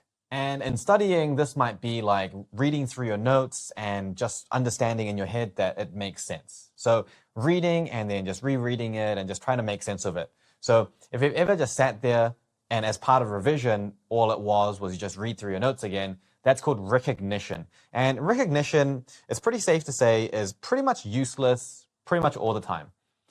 It doesn't mean that you don't get any revision from it. It just means that the amount of revision you get for the amount of time you spend is so low as to just never be a good option when there are so many other more effective alternatives. So recognition is something that we never want to do. We want to veer towards recall. And recall actually means pulling it from our memory. So that would be like drawing a picture of that $1 or $2 coin from memory and trying to get it as accurate as possible. Obviously, just because you can recognize it when you look at it doesn't mean that you'd actually be able to accurately draw it if you had to. So there's a big difference between recognition and recall. And because you're never really having to just recognize things in an exam or a test or in real life, most of the knowledge you use has to come from recall. There's no point actually spending any time on the recognition-based stuff. Now, the area that people still get kind of wrong is that they do something which I call cued recall. So cued recall is not quite the same as full recall. So what cued recall is, it's kind of a mix between recognition and recall. The idea is that you'd read through your notes first, and then you'd close the notes, and then you'd explain it, or you'd talk about it, or answer questions about it from memory. So the second half of that is from recall, because you're doing it from memory. But the first half is actually cueing yourself. But the idea is you also don't have access to those notes in your exam or test or assessment or in real life. So you don't actually know if you would have been able to remember that without having briefly read it. And studies that are done on the cue response pathway neurologically show that it could be only 0.2 seconds or less than 1 second that it takes for you to look at something to trigger a certain memory. But we want to be able to trigger the memory even without the cue. So cued recall can actually trick us into thinking that we can recall it, but then when we enter into the exam, we just have that very frustrating feeling of knowing that we were able to do this in our revision, but for some reason, we just can't get the thoughts out, which is very frustrating, and that's because often people use cued recall. So we want to use full recall instead. And full recall, there aren't so many studies that are done on this, but in my experience personally and working with my students to see what works, I generally find that you want to have a 48-hour gap between the last time you laid eyes on the material versus when you're actually trying to recall it and use it and solve problems or explain it. So 48 hours, that means that when you're starting your revision, don't read through everything and then do it piece by piece. Just keep everything closed. Don't look at it to begin with. Just start with the recall and see what you're able to find. And you'll probably find that if you've been doing cued recall this entire time, there's another big difference between cued recall and full recall. So when we're doing our weekly and monthly revision, like we've got on our schedule here, we want to make sure that every week and every month we are trying to do some form of recall as the revision that we're using. And when we're using the recall, we want to try to recall it in slightly different ways. We might explain it one time, we might write it out, we might do a mind map, we could draw it, we could teach it to someone else, we could ask practice questions or practice papers. In terms of the exact strategy of what to do, we're going to flesh that out a lot more later. But for now, don't worry too much about how you're revising. Just make sure you're following these guidelines. And when you're able to do this very comfortably, you'll be ready with the minimum gear required to climb a little bit higher and learn a slightly more advanced technique. But again, if you climb too fast, you're going to enter into that death zone. Now, as a side note, some of you may realize that this once a week revision and then this once a month revision is very similar to this concept called spaced repetition. And spaced repetition simply means that you learn something for the first time, which we can represent with this star.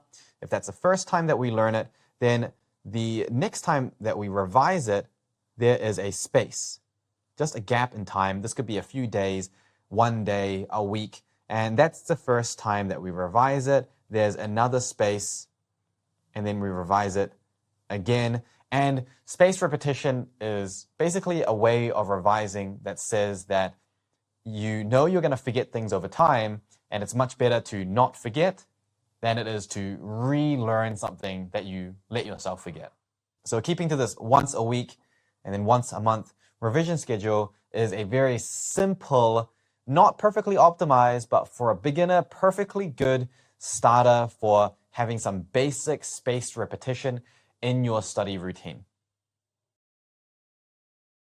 Let's talk a little bit about focus. When I say the word focus, I mean removing your ability to be so distracted. It means getting into deeper work, being able to concentrate more deeply, and just getting overall more stuff done in the time that you have available. So focus has a number of different components, and there are some things that I see students trip up on very commonly, which I think it's extremely important that we address right now. So one of the first things is that in order for us to improve our focus, as a basic prerequisite, we actually need to get enough sleep.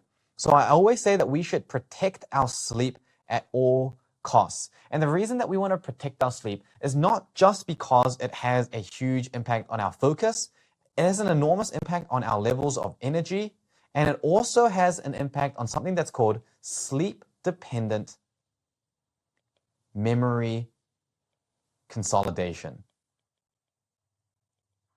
So sleep-dependent memory consolidation basically means that when you first learn something, you need to go to sleep for that information to go into another part of our brain where we can then use the information. So if we didn't have sleep-dependent memory consolidation, a lot of, not everything, but a lot of what we learn, we wouldn't be able to actually apply it in the practice, in our exams, which means that we would spend all of this time studying, but that memory of studying and the information that we learned would be trapped and locked away in a part of our brain that we're not able to access, or it's very difficult to access. So what sleep does is it takes that memory and it puts it in different parts of our brain so that we are able to use it much more easily. So sleep-dependent memory consolidation is extremely important, and this is one of the reasons why even when you're super stressed, you need to sleep, because otherwise you are not only spending a lot of time studying, you're not even going to be able to use the information that you studied because it's trapped in your brain. I mean, how sad is that to have all of that time spent on studying and not even be able to use it? So sleep-dependent memory consolidation is very important. So not only is that an aspect of what sleep contributes to, but overall, when we're talking about focus, focus is contributed by a lot of different components. If we're feeling particularly cruddy on a certain day, we're just not going to be able to focus as intently. So our emotion and our mood plays into our focus.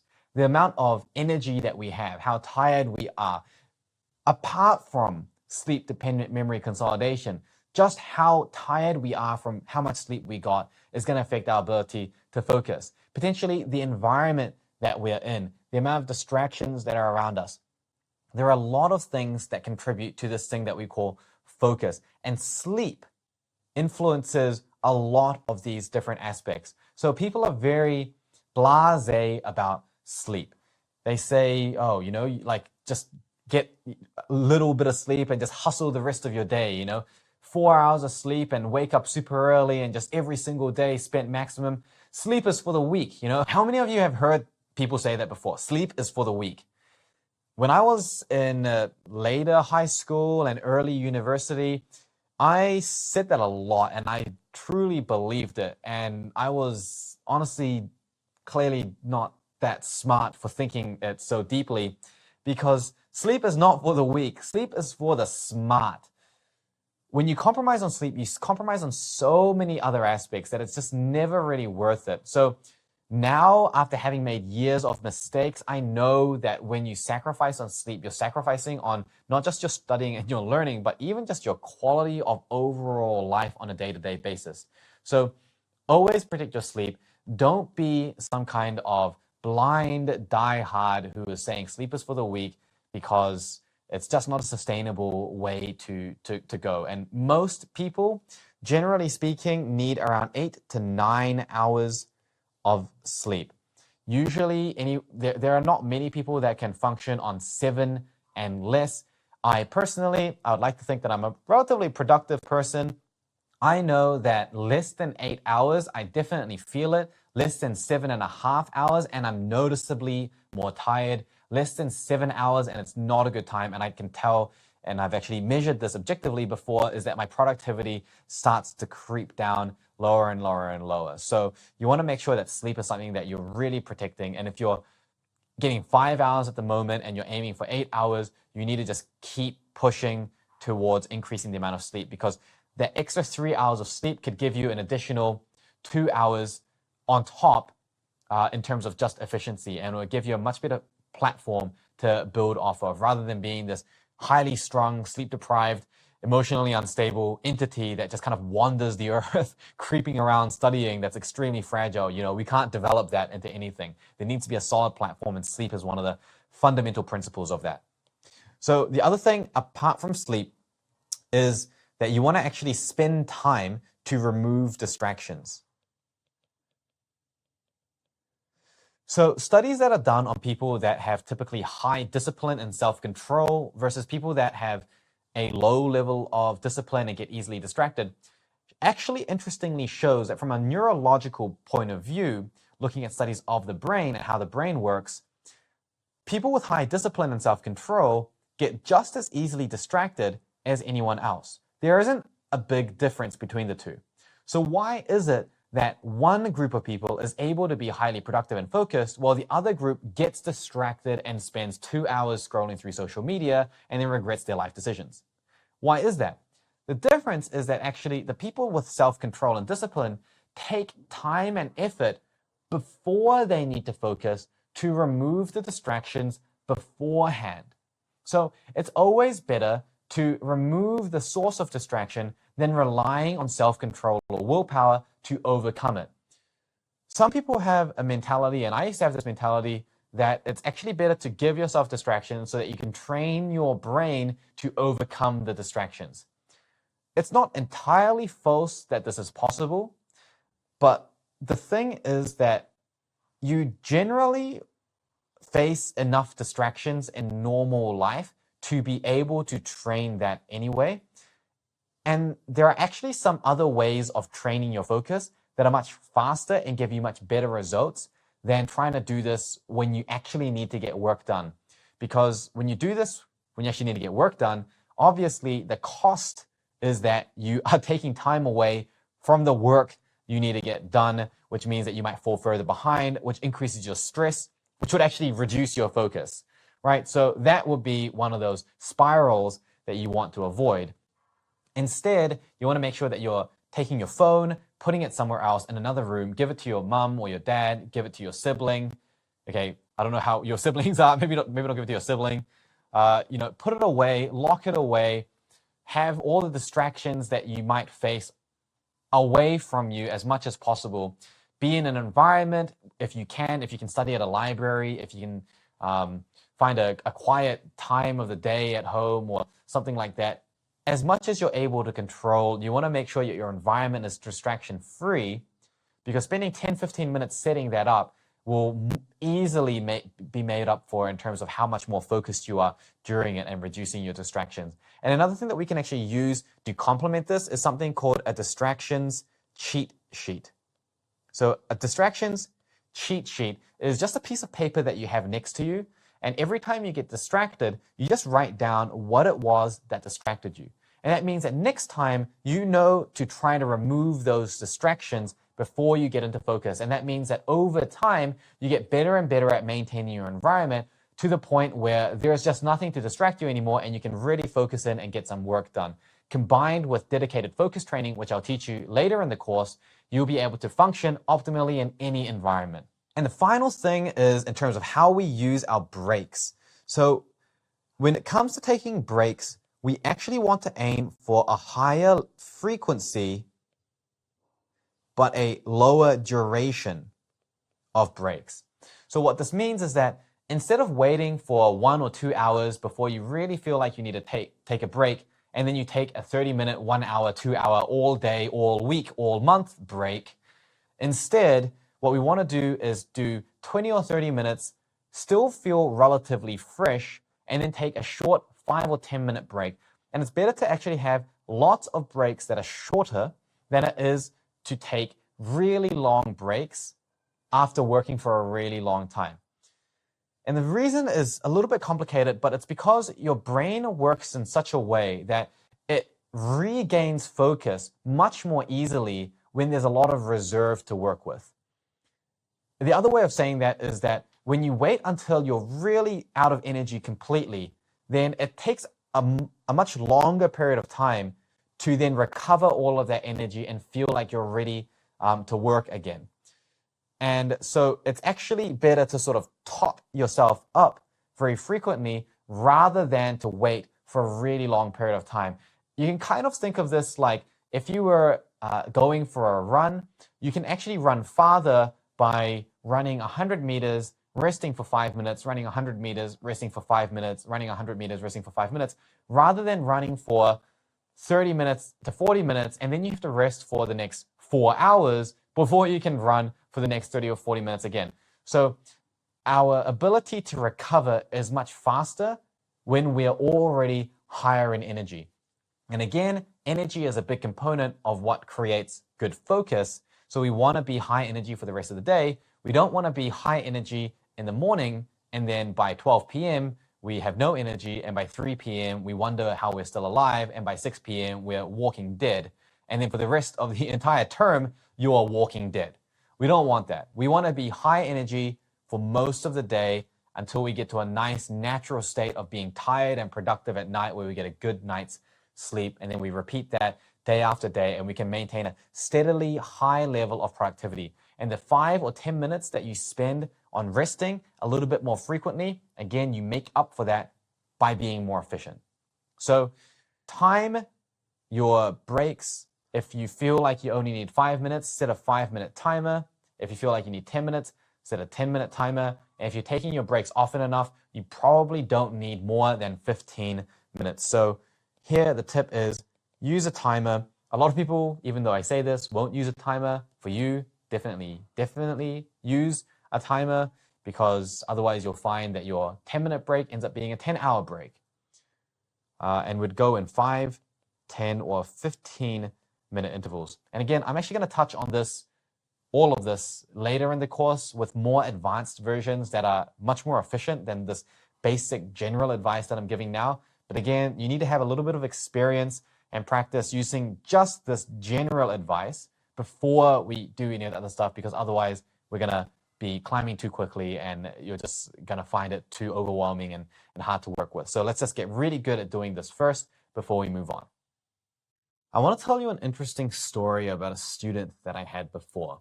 And I think you're going to relate a lot to certain parts of this story. And I really want you to focus on which parts seem similar to the way that you think and the way that you might conduct yourself and the strategies that you might have, and which parts differ, because there's a lot of learning that you can gain from this.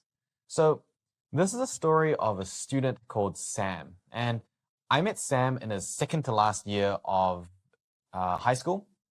So we'll just represent Sam with this stick figure here. Sam was a pretty driven guy. He was a prefect at a school. He was one of those students that have, like numerous badges on his blazer. He was a relatively high achiever. At the time that I met him, he was achieving probably in the top sort of 20% of his year group, and his school was also pretty high ranking as well. So top 20% in his year group probably equated to something more close to maybe the top 5 to 10% in the entire country, so nationwide.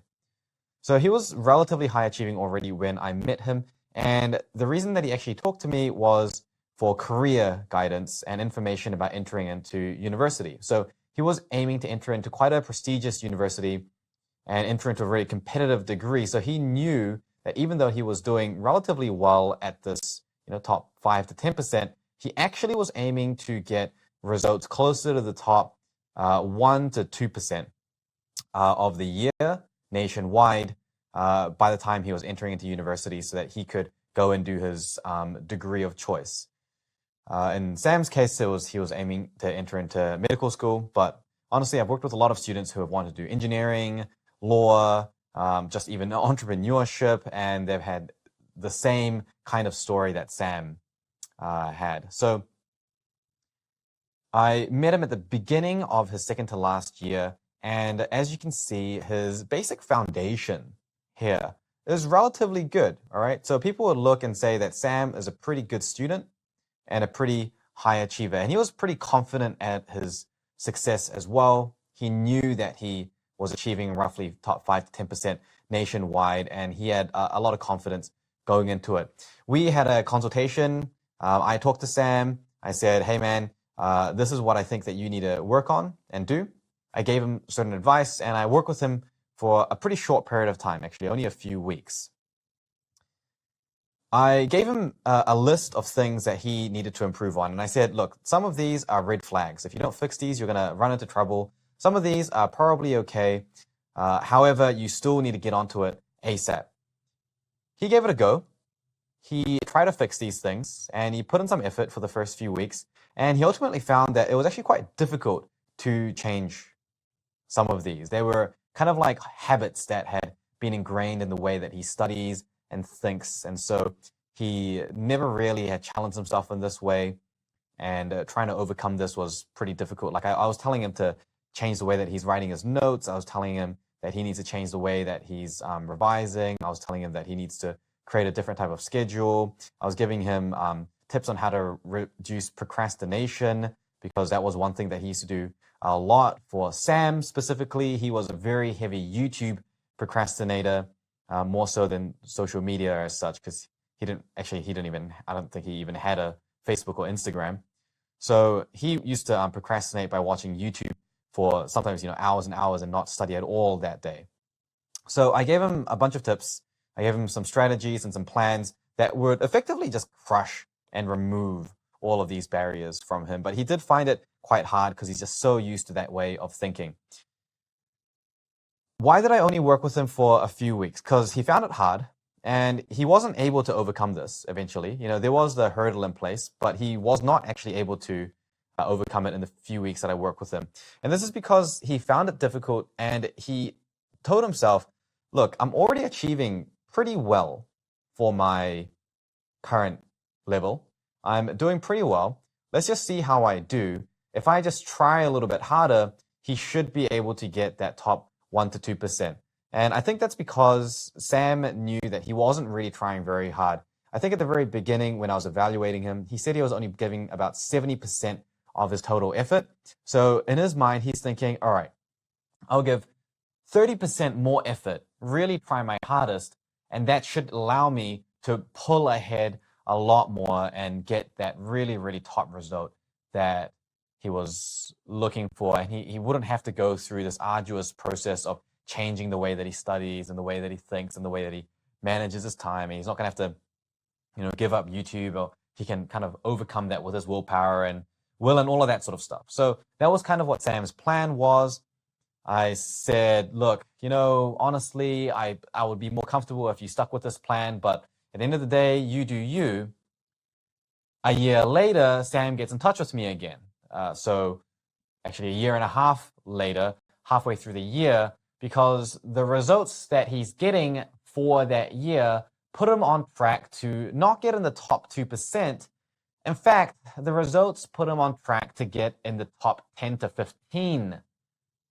So actually less than before. So he's actually now doing worse than before. And Sam is telling me that he did, in fact, try much harder. He says that he was trying twice as hard. He wasn't even trying 70% before. Forget that. He was trying 50%, and now he is truly trying at 100%. Yet, for some reason, his results actually got worse. And by the end of the year, when the results came out, Sam didn't actually make it into the university they wanted to get into. He didn't make it into the degree that he wanted to get into either. His results ended up being around the top 15% by the end of the year as well. And there was actually nothing that we could do for Sam. It was just too little, too late, and he had sort of squandered his time too much. So when you look at the story, right, where do you think Sam kind of tripped up on? Okay, yeah, he should have listened to my advice, sure, but you can see why Sam would have thought what he thought. He was already doing pretty well. He was pretty confident. He wasn't trying his hardest. So it does make sense that if he tried harder, he should be able to pull ahead and get better results. Maybe it's ambitious to think that 30% more effort can give you, a increasing result of 5 to 8%, but at least not do even worse than he was doing previously by trying harder. And this is the thing, is like I said before, trying harder is not always a solution. In fact, a lot of the time, it's really not the solution, because sometimes you need to be trying just under your optimum, or your maximum level of effort in order to have enough reserve to keep yourself optimum enough, healthy mentally and emotionally, to actually perform well. And sometimes when you try too hard, you actually just burn out more without increasing your results by a significant amount. And even if you do get a little bit better, you actually end up burning out so much more that it just completely overwhelms however much you improved, and you ultimately end up doing actually worse. So in this case, trying harder can actually lead to doing worse because you just increase the burnout rate rather than just directly transferring into results. And this is something that a lot of students really underestimate. And this is the thing that I was worried about for Sam. And if you're watching this, this is the same thing that I'd be worried about for a lot of you, is that you may be pretty confident with what you're doing right now, but it's important to realize that just because it works right now, there's no guarantee that it will continue to work for you in the future when challenges actually get harder. You need to make sure that what you're able to do now, you can do with as little effort as possible. So if you're achieving grades in the top 20 to 10% now, how much effort are you putting in? If you're trying pretty hard to get that result, then that's a sign that your current method is not going to be working for you 1 or 2 or 3 years from now. So you need to actually make these changes earlier on.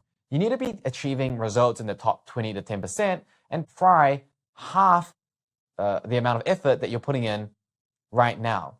That means that when you do try harder, you actually can get that increase in results. But you would never know that if it's just a theory in your head. You do actually have to practice this. And I think if we really drill down, the area was here. This was the problem point, was that Sam was expecting it to be maybe relatively straightforward, just here a tip here and there, and then figure out a way to overcome all of these challenges and become more efficient. But the thing is that it's not that easy. When it got hard, Sam thought that he could avoid this. He could bypass this. And so the way that I want you to think about this is like going to the gym. If you're going to the gym and you lift up a weight and the weights feel really heavy, you wouldn't say that it's the gym's fault for having such heavy weights, and you wouldn't say that it's the weight's fault for being so heavy. The problem is in being too weak to be able to lift it. So if the objective is to get stronger and the weight feels too heavy, then what we need to do is we need to actually keep lifting that weight, not despite the fact that it's heavy, but because of the fact that it's heavy. So we need to do the thing that's difficult to do, and especially the things that I outline in this course, because the things that I'll teach you are, again, fundamentally, they're evidence-based. We know that they work, and they work consistently when you put in the right effort and you actually practice it diligently, but don't always expect it to be easy. Think about it as you're working out, you're studying and learning muscle. And you also can't cram this in. What Sam tried to do when I saw him again the middle of his final year of high school, he realized that he was not on track. And so I actually worked with him again for a period of another maybe 4 to 5 weeks. It was honestly not an enjoyable experience because he was still very reluctant to actually make changes. I would say the first 3 or 4 weeks were totally wasted because he was always holding himself back from making any changes. But he always thought that he had more time. He thought that he could just cram in these changes before the exam and then he'd be able to reap the rewards. Well, just like if you're trying to become a professional tennis player, you can't just cram in all of your practice into one weekend and expect that you're just as good as someone who's practiced consistently. Skills actually take time and consistency to develop. You can't go into the gym once a week and do your entire week's worth of workout in that one day and get just as strong as someone that's doing those workouts spaced out throughout the week regularly. It just doesn't work that way. Our body and our mind is not built to work and develop that way. So consistency is key here, and consistency despite the adversity is what Sam did not have, and that's the problem that he faced. You may be listening to this thinking, look, that's not relevant for me. That's not going to be me. In the thousands of students that I've worked with, I can definitively say that the most common reason that students will not improve is because they do not push through the adversity of using a new, potentially challenging, potentially even slightly scary technique. Maybe they're too worried about getting it perfectly right the first time, but at the end of the day, they sort of sit back and think, I can do that later. I'll get onto that later. I've got other things I need to worry about now. I'll finish this first. But the thing is, later is always later. Later, you'll have other things that you need to worry about now. And so it will continue to get pushed back later. People who will make it and actually reap the rewards of the system and the resources and these new techniques and actually have what it takes to achieve in the top 1 or 2% or even greater than that, they're the ones that don't put things off for later. They do things now and they realize that consistency and patience goes a long way, far more, I can tell you, than just raw talent or intelligence goes. So if you struggle to use any of the techniques that we teach you, just like it's not the weight's fault or the gym's fault, it's probably not the fault of this research-based, evidence-based technique that has worked for thousands of other students. It's probably because you're trying to rush it a little bit and you're not being patient and consistent. So you need to put in the work, you need to put in the consistency, and the earlier that you're able to be honest with yourself and know whether you're rushing things or you're putting things off or you're slacking, the earlier you can be honest with yourself, the better your results are going to be. But you have to keep yourself accountable. If you do the work, you will get the results. However, obviously, if you don't do the work, you won't get the results. So use this community, find new friends, and use those as peers to keep yourself accountable. Use your family to keep you accountable. Use your schoolmates to keep you accountable and keep yourself accountable. The problem is that most people quit and don't see the results. If you go into a gym on January the 2nd, every year it's packed. All these people with New Year's resolutions saying this year's going to be different. Wait a month, go into that gym on February the 2nd, and the gym is pretty much empty because all of these people have quit because they didn't see these instantaneous results. What you need to do is be prepping in the corner and just grinding out that work consistently so that 6 months, a year, 5 years, 10 years from now, when you look back and think about the life that you've been able to create for yourself and the success you've been able to achieve, you can say it's because you laid down the foundation earlier, you were willing to put in the hustle, but the hustle in the right way, consistently and patiently. Story of Sam. How was it that I was able to know that Sam would encounter the issues that he did when I first met him at the beginning of his second last year of high school? So there are a few things that I asked him, and when you look at it this way, it's almost the inevitable consequence that he ended up the way that he did, because it just doesn't logically make sense that he would have succeeded. So let's look at it in a few different categories. The first thing is cognitive, and then notes, and then his revision. So this is talking about the way that Sam was going about his studies. Cognitively, aka what's going on inside his brain in terms of the thoughts that he's having, it was very passive. In fact, he actually didn't really seem to have any idea about how it was that his learning was actually occurring. He simply would read things and it just kind of would work on autopilot. He would read, he would kind of learn, he'd listen, he'd sort of understand. There wasn't anything that he was actually doing with his brain to make himself learn effectively. And so this is worrying, because when you're thinking about trying to get more efficient and study more effectively, if you're not even aware of what your brain is currently doing, how are you going to make a plan to make it better? It's kind of like trying to renovate a house without even knowing what the house already looks like.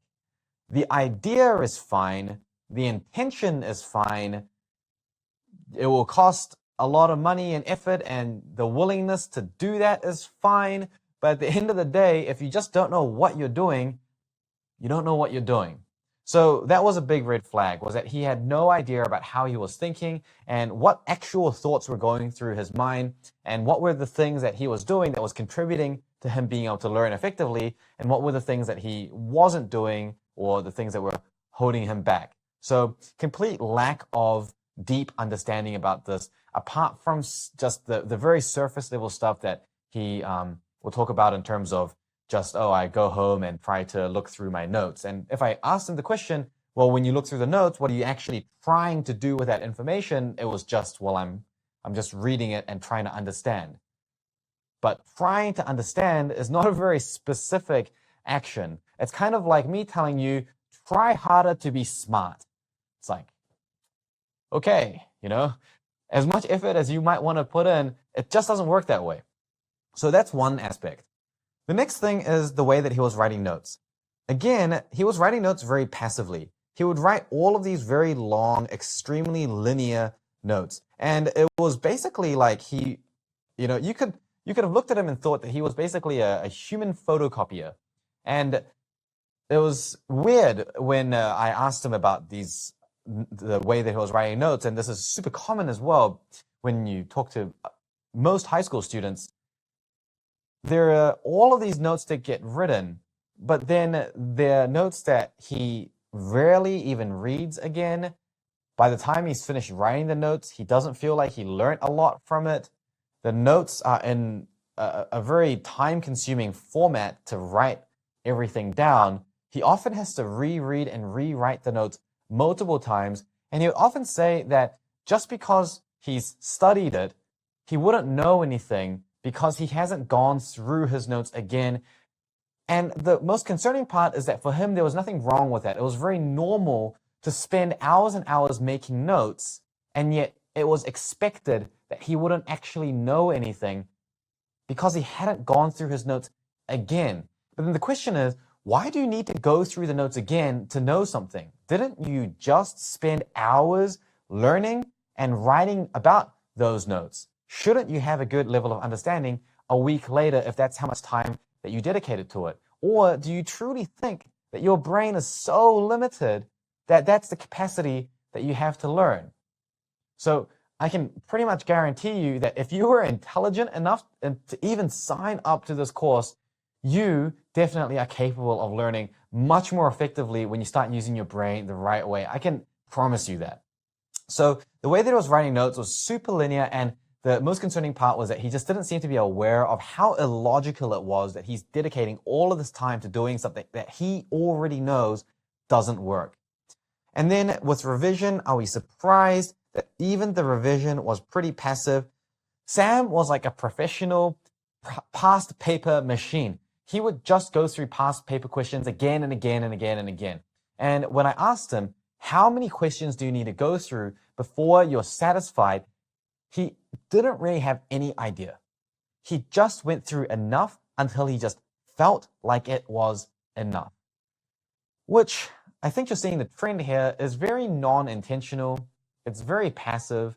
And it just shows that Sam had really no idea what he was doing. He was just doing what other people were already doing around him. He had fallen into that bandwagon fallacy, assuming that the right way to do things was the way that everyone else was doing it. And he had also entered into this very time-consuming spiral of writing notes, not thinking about things actively, and then not revising in a good way either, simply just relying on all these different past paper questions. And so one of the things that, in fact, one of the very first things that he said to me when I asked him what his concern with studying was that he told me that he really struggles with certain curveball type exam questions. The questions that they ask you where they almost seem like they're trying to trick you. And you think, hey, we didn't learn this in class. I never learned this, how am I meant to know this? Those curveball questions are becoming more and more common in modern assessments. And in fact, in recent years, we've seen, for whatever reason, internationally, there's a shift in education, and we're trying to challenge students more and more and more. And so we throw more of these curveballs. And so the thing is, if you're relying on just doing an endless amount of past paper questions, there's no way you can prepare for the curveballs, because you will be relying on the fact that you would have seen the curveball before.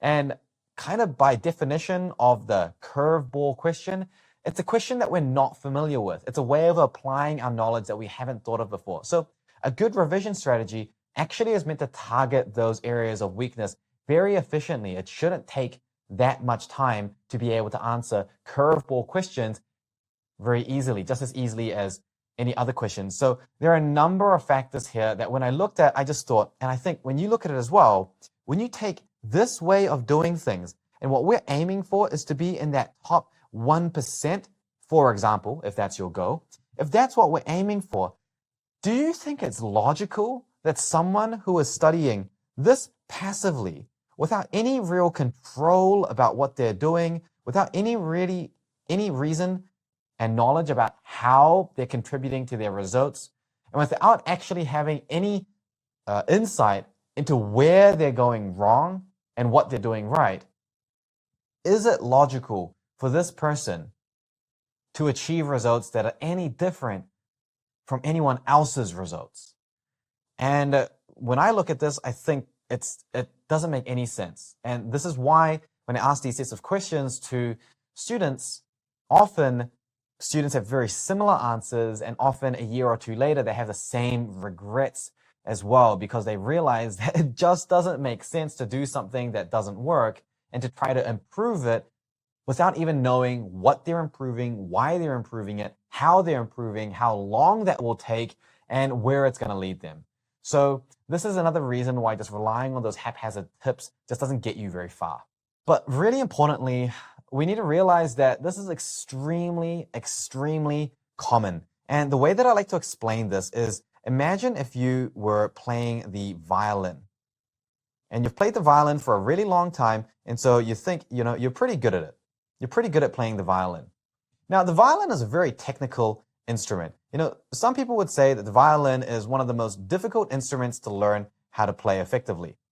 So, if you are someone who has spent years learning to play the violin, and then you see someone else who has just picked up the violin for the first time, it's natural to think who's going to be better.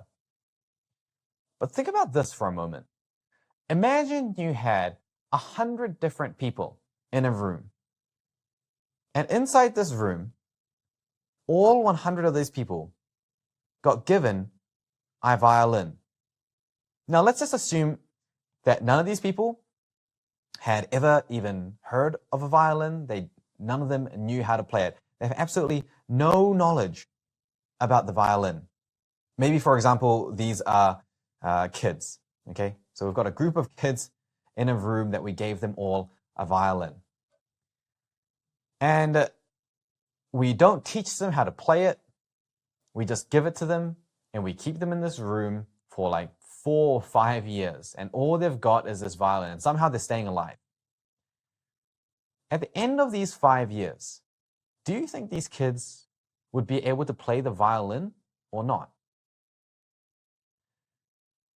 Probably they would be able to play at least somehow.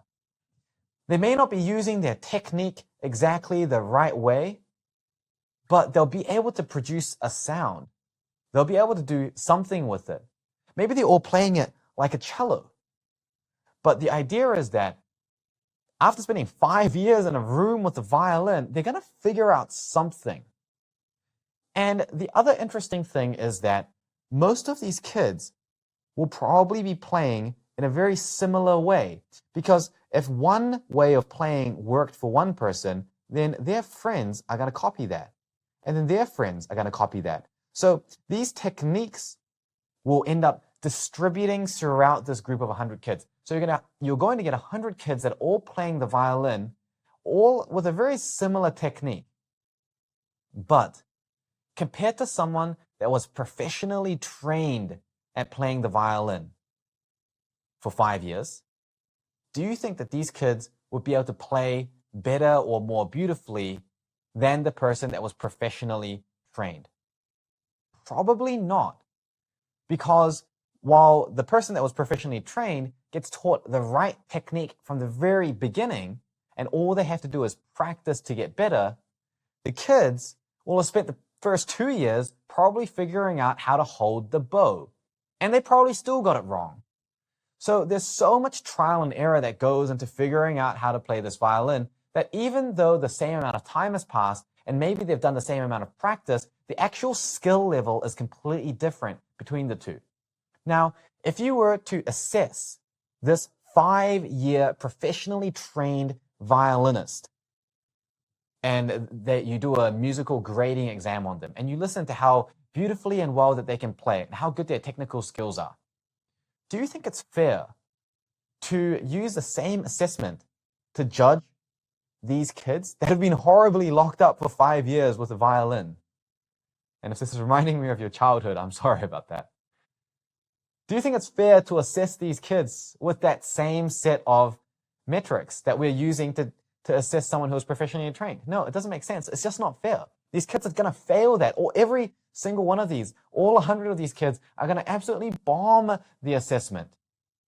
So if we want to make sure that at least some of these kids are passing, that means that whatever assessment we give them needs to be easy enough so that when we look at the bell curve, at least a proportion of them are passing. And maybe some of them will do really well. But the idea is that this assessment that we give them needs to be easy enough to allow that. If we gave them the assessment that was as challenging as it would be for a professionally trained violinist, these kids would have no chance.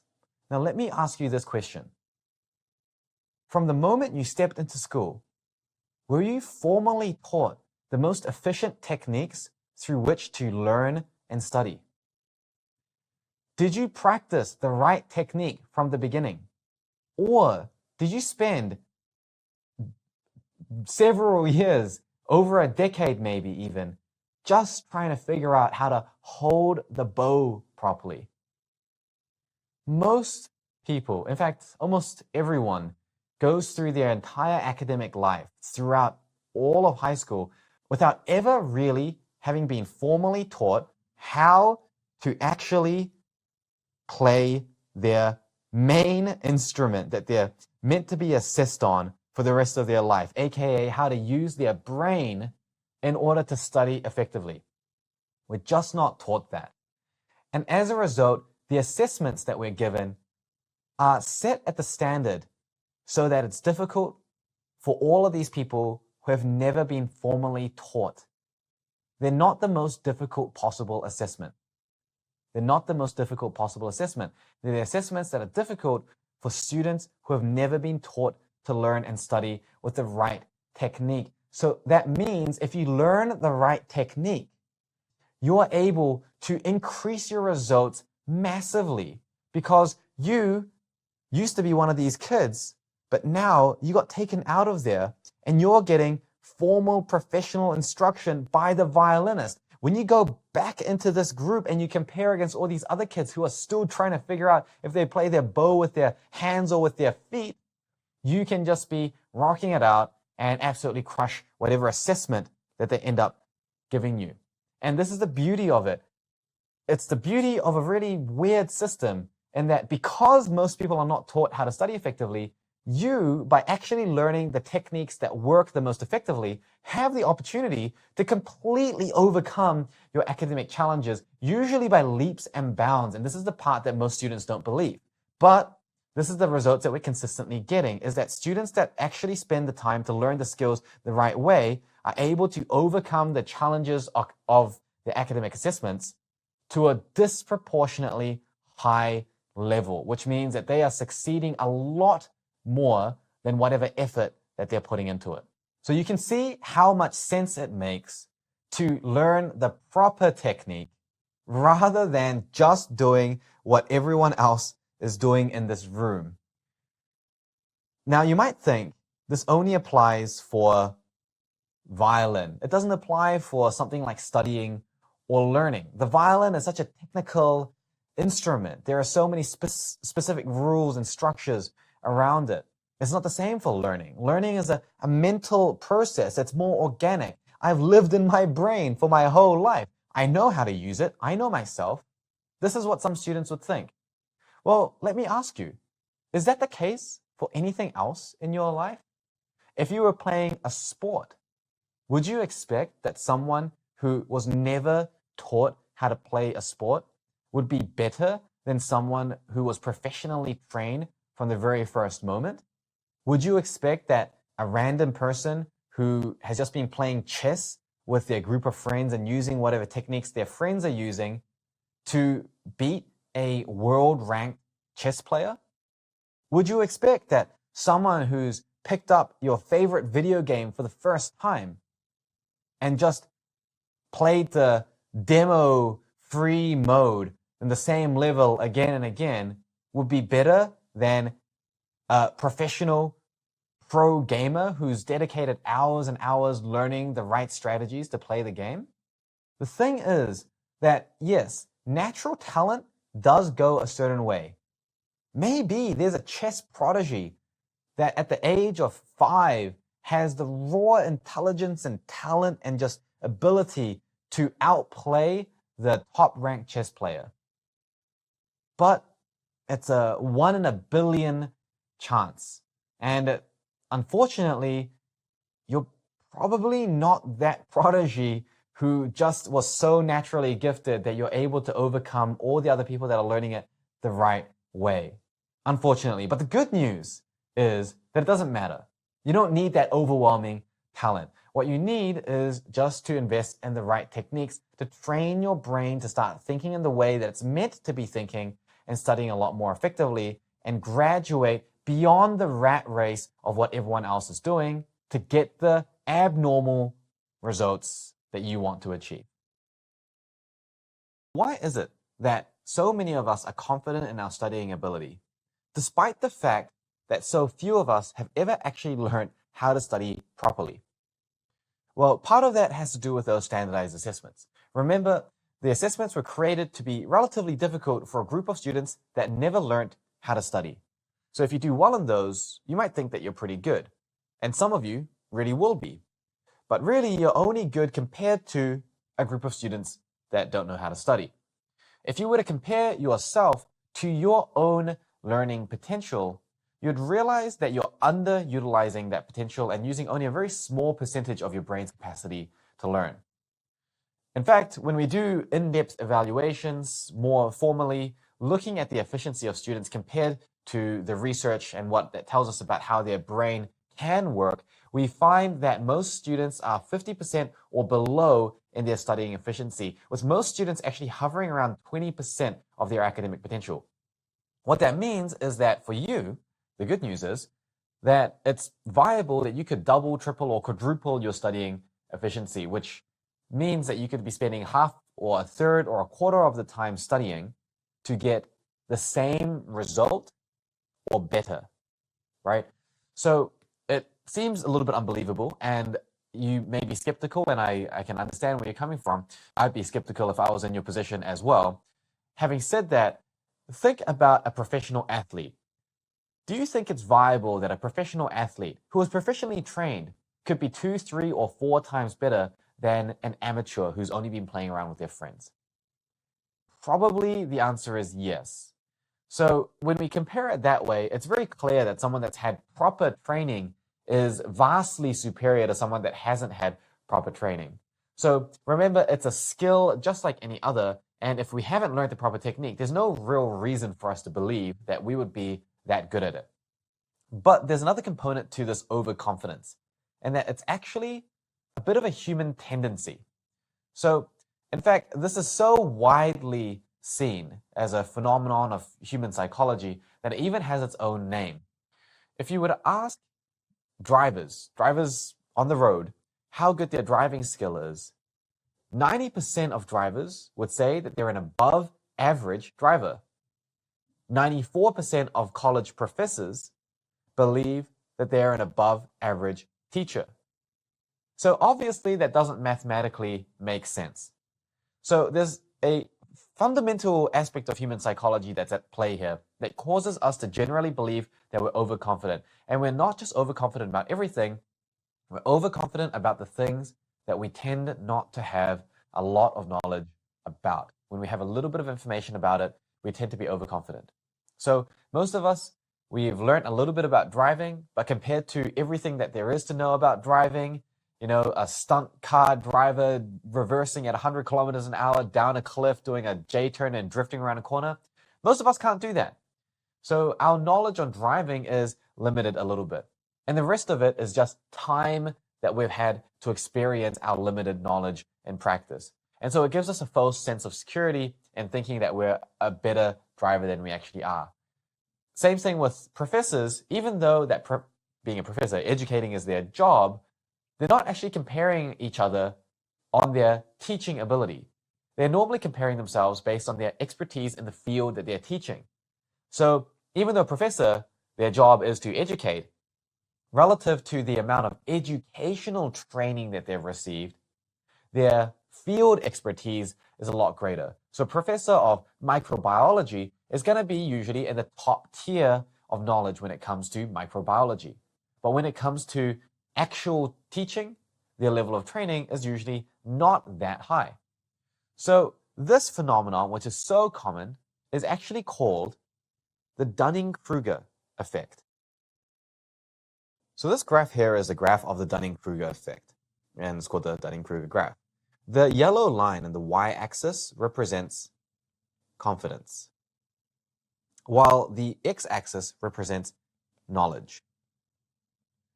So what we can see is that the knowledge is the highest at 2 points, here and here. But they are on very different aspects of the graph. So while maximum confidence occurs here and then here, the amount of knowledge that they have at the time is very, very different, as you can see. So what this is really telling us is that when we first learn something, we are gaining knowledge very quickly. So relative to what we used to know, so for example, right here at the beginning, 0, 0, 0 knowledge, 0 confidence. That's like me saying, hey, how confident are you at building me a rocket ship that will send me to Mars? You'd probably say, you know, Justin, I'm probably not so confident because you're not a rocket scientist and that you're not Elon Musk. So as a result, your confidence will be low because your knowledge is very low. Basically, no knowledge. But when you learn a little bit, your confidence increases because relative to nothing, you now know a lot.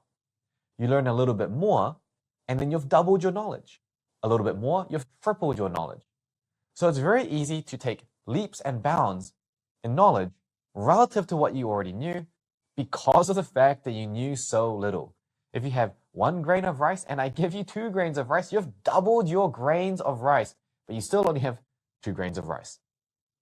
So the confidence goes up very, very quickly in the initial parts of the knowledge. And this peak that's reached right here is actually given a very scientific name, and this is genuinely the very formal, real-life name that's given to this point on the graph. And this point on the graph is called Mount Stupid. Yes, that's really the name. So people at the top of Mount Stupid, these are like your anti-vaxxers. These are the people that know a very, very small amount about science or immunology, and they have a very high level of confidence because compared to what they used to know, which was almost nothing, they think that they know a lot. After we learn a little bit more, our confidence starts to go down because now we realize that there is so much more to know. So this might be familiar to you with Maslow's hierarchy of competence, where at the beginning, we're unconsciously incompetent. We know so little that we don't even know what we don't know. When we're at the bottom here and we're feeling like our confidence is really low, that means that we know enough to realize that we don't know a lot. And this is actually called the Valley of Despair. And this is often where a lot of PhD students will end up being. So the time scale here is important to realize is that from here to here is we're looking at years worth of knowledge. And after accumulating knowledge for years, we realize, there's a lot we don't know. I've been learning for years and still there's a lifetime of knowledge that I'll never be able to cover. And then as we go, we gain more and more knowledge, slowly accumulating it to the point where we truly are an expert and our confidence is well deserved. This slope is actually called the slope of enlightenment. And to get to this point here, we're really looking at decades of years, okay? So tens of years spent to get to that point where our knowledge truly should be as confident as it was 6 months or 1 year into learning about this. So this is a very widely seen phenomenon, and it shows that there is a way that we can calibrate our level of confidence based on just objectively assessing how much knowledge we have. So if your confidence about studying is really high, but the only amount of actual training you've received in studying is from talking to your friends, watching some YouTube videos, and reading some articles, your confidence may be the studying equivalent of being an anti-vaxxer. And no one wants to be in anything equivalent of being an anti-vaxxer. So what you really need to think about is, in what ways am I on Mount Stupid? In what ways am I unnecessarily confident? In what ways am I confident without having any real expertise to back it up? So often we think we've spent years studying, and I've spent years kind of experimenting with things. But actually, if you go through a formal course and are formally trained for a period of years, and then you dive into the research and you look at that for years and you experiment thousands of times every single year on different iterations and combinations, and a decade later, you come out the other end feeling like you really truly understand what it is to learn effectively, then you can have a 9 or 10 out of 10 confidence about studying and learning. But if all you've done is just kind of have chats here and there and read some articles and watch some YouTube, then probably your level of knowledge on the subject is very, very, very small. Probably so basic that there isn't even any modern research on it because of the fact that it's all old news.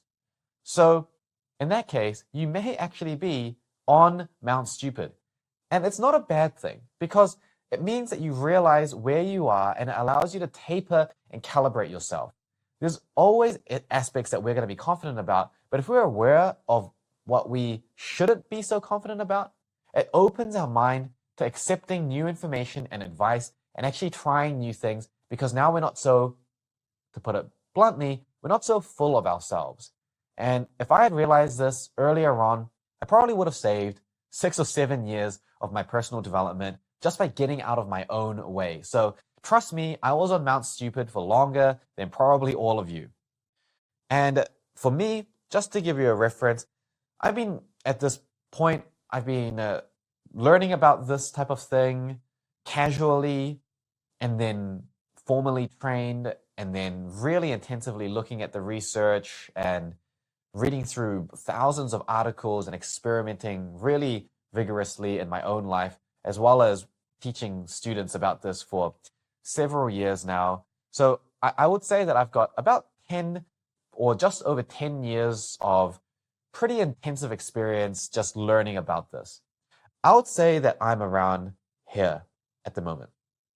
I think that I'm around here. And I definitely remember the point when I was down here. And I definitely remember in my final years of high school, early years of university, when I thought I was up here. And let me tell you that I was vastly mistaken. And the techniques that I'm going to teach you throughout this course are the things that I learned after I came down from Mount Stupid. These are the things, the 90% at the underneath the water, that make up the bulk of the iceberg, that actually make that meaningful difference.